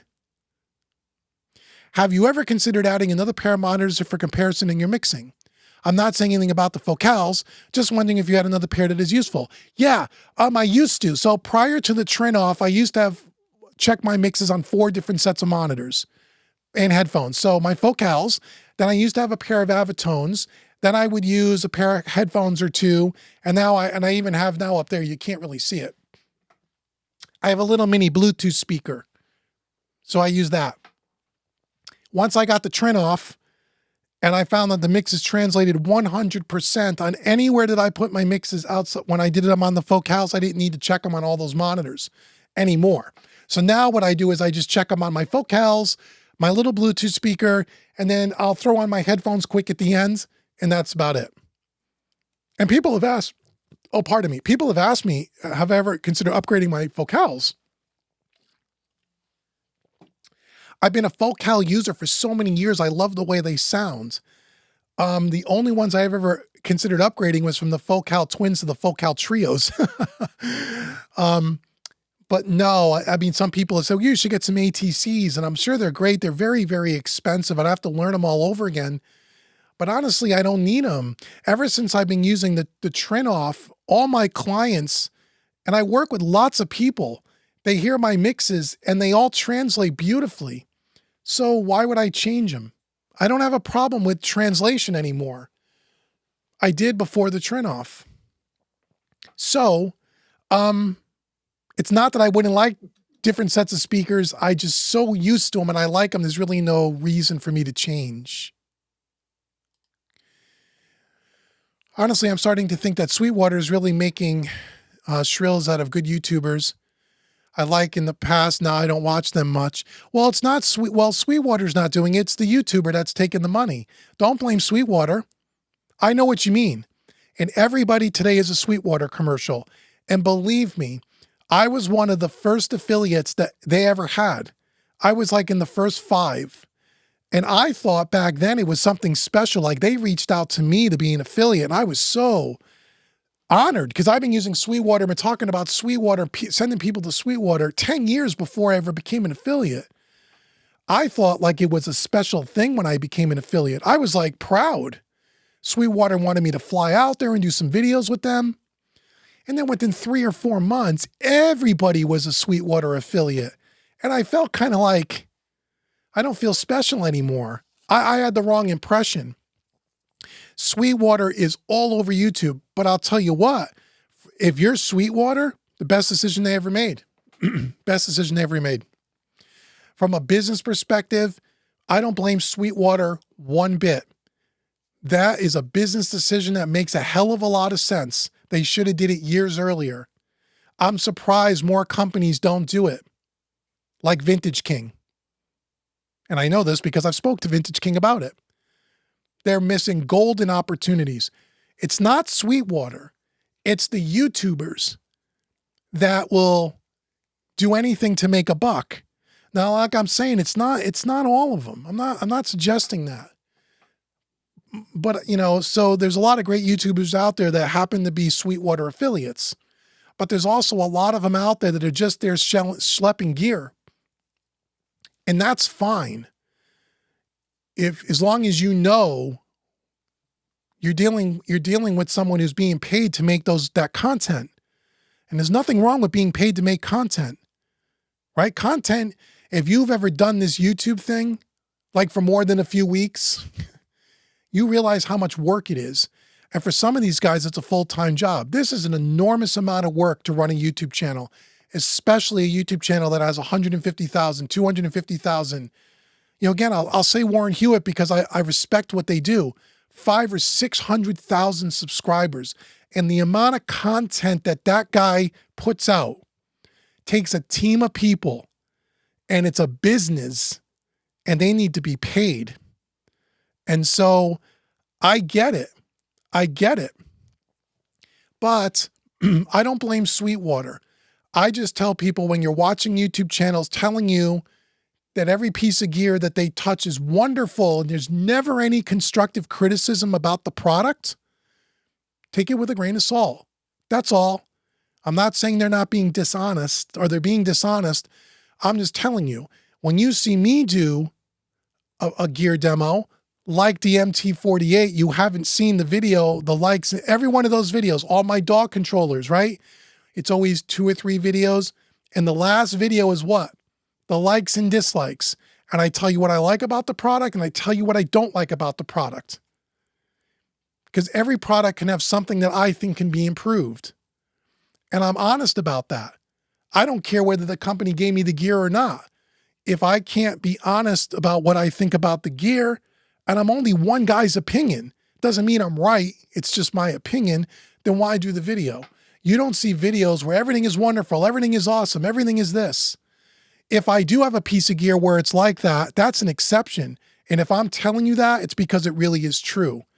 And most of the gear, I'll say it one more time for people that are coming in late, especially in mixing music analog, I don't get paid to make the videos. The Trinoff is an example. I didn't say one bad thing about that Trinoff, although it's big and heavy. And they fixed that with the Nova, by the way, but it's a clunky piece of equipment.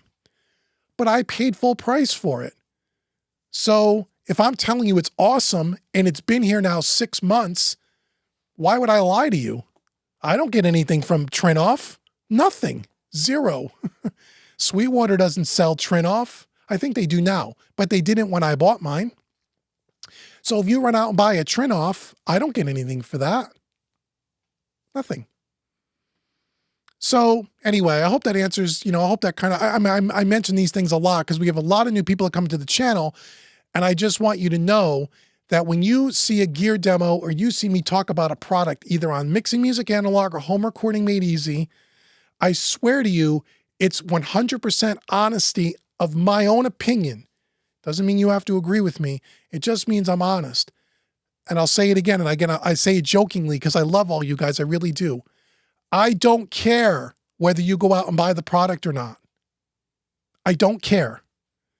If you go buy it, please use my affiliate link because it does help me. And I so appreciate all of you that have done that.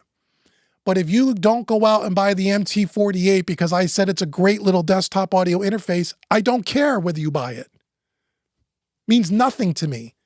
If you bought it because my video helped you buy it and you trust me to tell you the truth, then I'm so happy that I was able to help you. And if you buy it with my affiliate link, thank you so much.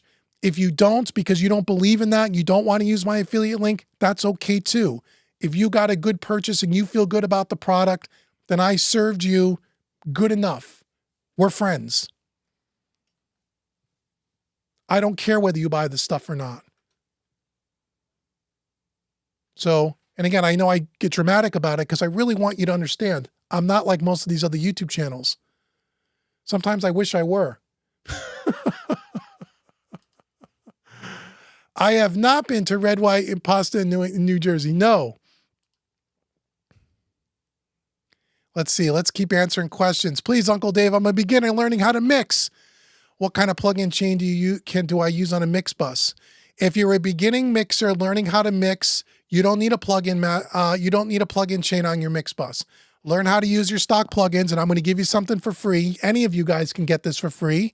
DJ, if you haven't already, go to homerecordingmadeeasy.com. Right on the homepage is a free 90-minute mixing mini course. Absolutely free, no strings attached. Take that course. I show you how to use an EQ and a compressor, stock plugins, how to get a really great clean sounding mix. No fancy mix bus chain, no fancy third-party plugins. Start there if you're a beginner. From there, inside of that course, I recommend what I would feel would be the next steps for a beginner of which one of my courses to take. Don't worry about your plugin mix bus. Don't worry about third-party plugins if you're a beginner. That's what I would tell you to do. And if you have any questions along that, you can certainly ask me here, or you can email me through the website and I'll get back to you. Have I ever used Room EQ Wizard? No, but I've seen it. I use it all the time for measuring the EQ of rooms and speakers of equipment. I've never used it, but I've seen it. I think it's a cool program. I am so new to this. I just learned what phantom power is, but I want to learn about the recording side of making music. It's so interesting. Like I said, if you go to get that free course, that's a little mixing course. If you're into Studio One, go to the Studio One page, the training page on my Home Recording Made Easy website. There's a whole page just for Studio One for absolute beginners. Get it at 50% off. Use the coupon code LABOR50, LABOR50. And I'm there to help you, brother. I'm there to help you. Hey, Bobby, what's up, my friend?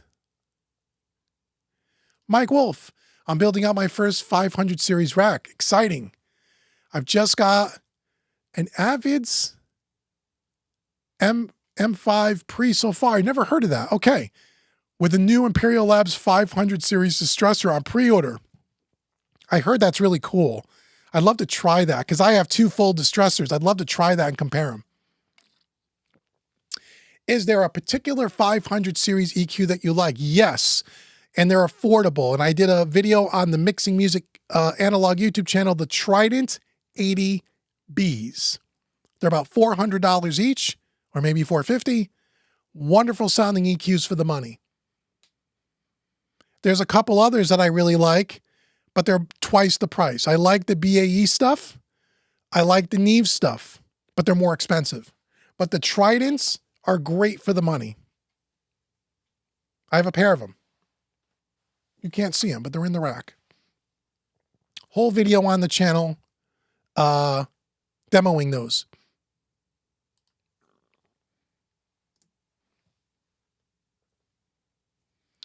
I do not understand why some of these YouTubers will not do a video on how to crap a unit for a person to be warned if they buy it. Okay, so you will never see me do it. If the product is crap, I won't do the video. And I've had products sent to me and it's sent back and you've never saw the video and I've never spoken about it, and I won't do that. There's a couple of reasons. Nobody wins by me putting up a video and just bashing the hell out of a company. I don't find that to be helpful to anybody. I only do demos of stuff on my channel, of stuff that I either own myself, have owned myself, or absolutely would buy that piece of gear if I was in the market for it. I'm not I'll demo anything, and if any piece of crap comes in here, I'm going to put it on the channel. I don't do that. I don't find it to be, and here's the other reason why YouTubers won't do that, and they shouldn't do it that way. Not the way you worded it, Braxel. Is because if I did that, what company is going to want to work with me, right? What company is going to want to work with me if they say, holy crap, if he doesn't like my product, he's just going to bash it all over YouTube. No company will touch me. And then I won't be able to bring you good quality products, but I'm very selective about the products that I do. I get asked by a lot of companies to do a lot of different things, and 85 to 90% of them I turn down. And it's not because I don't make good products. The deal's not right. Some of them want to pay me to do videos. I don't do that. I don't do that. Now, if a company wanted to hire me on behalf of their company and work for them to make, let's say, and I'll tell you one company we were going to do this with, and I think the budget just fell through. With the Icon QCon Pro X DAW controller, there was a time where they were going to hire me to do product videos for their website as an Icon QCon contractor, to make training videos for their website, for their use, for their content, to demo their products. That would be me being like a subcontractor. And in that case, I was going to be paid to do that. And of course I would have to take the money. I'm not going to do all that work for free. That's different than me doing a demo of their product on my website. Now, I've already did a product demo on my website, and I really like their Icon QCon Pro X. You can go watch those videos. They liked that I liked it, and they liked the way I presented the content, and they were going to hire me. But we couldn't come to an agreement on budget, and so it never happens. So, for example, I would love to do this, but it'll never be done, as I talked about earlier. If SSL wanted me to make some video content about the Origin and why I like the Origin, how I use the Origin for their website, for their content, after using it for almost 3 years and all the videos I've done about it and how much I love it, I would be happy to do it. And if I could be compensated for that, I would have to be reasonably compensated. I would do that. That's different than them paying me because I bought an Origin to go on my YouTube channel and tell you how great the Origin is. You see the difference? So that's the difference. So I'm not going to bash a company if their product sucks, because no other company will ever want to talk to me. And I don't find that constructive for anybody. But I would work for a company as their spokesperson if it was a product that I really believed in. You know, Audioscape would be another one of those. We never talked about that, but you know how much I love the boys at Audioscape. If they wanted me to be an Audioscape spokesperson and do content for them and pay me to do content for them, I'd be happy to do it. Because look at all the stuff I got. Half of it I bought myself. I love their stuff. If I didn't love it, I would never do it, no matter how much they were going to pay me. Hope that makes sense. Okay. One thing about studio monitors, learning and getting used to your monitors is the most important. Yeah, it is. You use JBLs. Cool. Because you know what the mix sounds like on them after using them for years. Yeah, that's my thing too, ML. If I switch out these speakers, I feel like I'm going to have to go all the way back to square one. I can't tell how many people told me to go get some ATCs. You're going to fall in love with them. I'm afraid to go listen to them because I'm going to fall in love with them. And then I got to relearn the room. I got to relearn the speaker. I just don't feel the need to do that. So I can relate. Hey, Ken, how are you? Have you looked at the Bod Gigster yet? I have. The Gigcaster, yes, I have. We were going to, well, again, they weren't ready to, I was talking to Sweetwater because I get asked a lot about podcasting, microphones, both this and shotgun mics that you don't see up here. And there's going to be some videos on shotgun mics. I get asked about those, the Gigcaster. I have a Rodecaster Pro for my in-the-box rig, and I actually have two Rodecaster Pros. You could probably see it over here. You can see the lights up there. That's a Rodecaster Pro, much like the Gigcaster. I use that for this rig for when I do my voiceover and for the video and all that, the SSL sound, all that. And I use it over there at Home Recording Made Easy. And I wanted to compare the Rodecaster to the Gigcaster and some of these other units that are in that live stream podcast market. And I tried to get with Sweetwater to have the Gigcaster. I already have a Rodecaster. There's one by Tascam. I think there's one by Zoom. There was like 3 or 4 of them I was going to try to get together and do some nice videos at Home Recording Made Easy about the different feature sets, how does the Boss measure up against the Rodecaster and all these other things, and just try to compare and contrast and, depending on your workflow, what you would want to use. And they weren't interested at the time to do it. They weren't looking for that kind of content. So we didn't do it. I would love to do it. Again, I own the Rodecasters. I bought them with my own money, as I always say. The Gigcaster, and I'd like to get a couple others. So I haven't tried it. I looked at it. If we ever get to a point with Sweetwater or with Boss, if they'd want to send it to me and I can go through it and kind of compare it to the Rodecaster, and I'd love to try it, but I haven't been able to get a hold of one. Have you compared the Neve 80B hardware to their plugin? No. The Neve 80B? Are you talking about the Trident? Because if you're talking about the Trident, yes, we did a plug-in to hardware to plug-in video. I'm mixing music analog. Me and David did it about 2 months ago.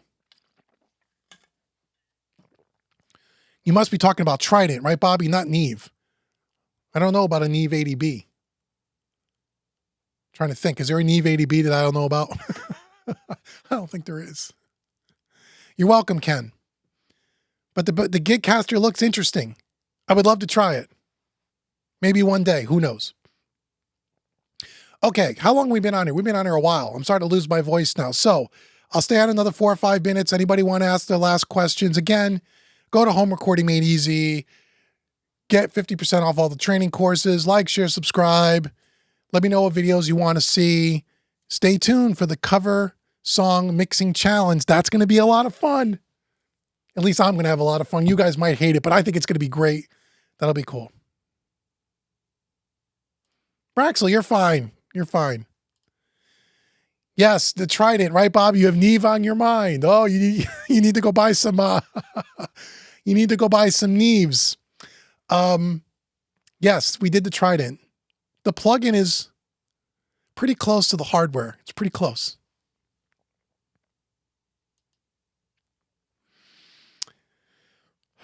The best 1073 preamp. I don't know about the preamp. I just did a video. You won't see it for several weeks of the BAE 1073 EQL, and that thing sounds awesome. Awesome. Now, those BAE products, again, talking about how I do demos, those were on loan to me from Sweetwater. I don't get to keep them. They're going back. I could buy them if I want, because some of you guys asked me about BAE.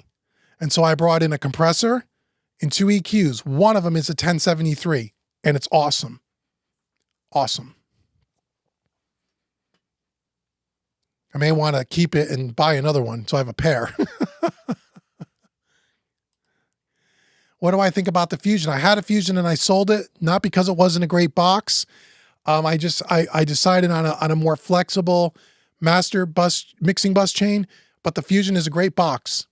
If you're looking for your first piece of hardware and you're all in the box and you're looking for something for your 2 bus, the SSL Fusion is one to consider. In my opinion, anyway. Great box. Happy Labor Day, Kaiser, you as well. Okay.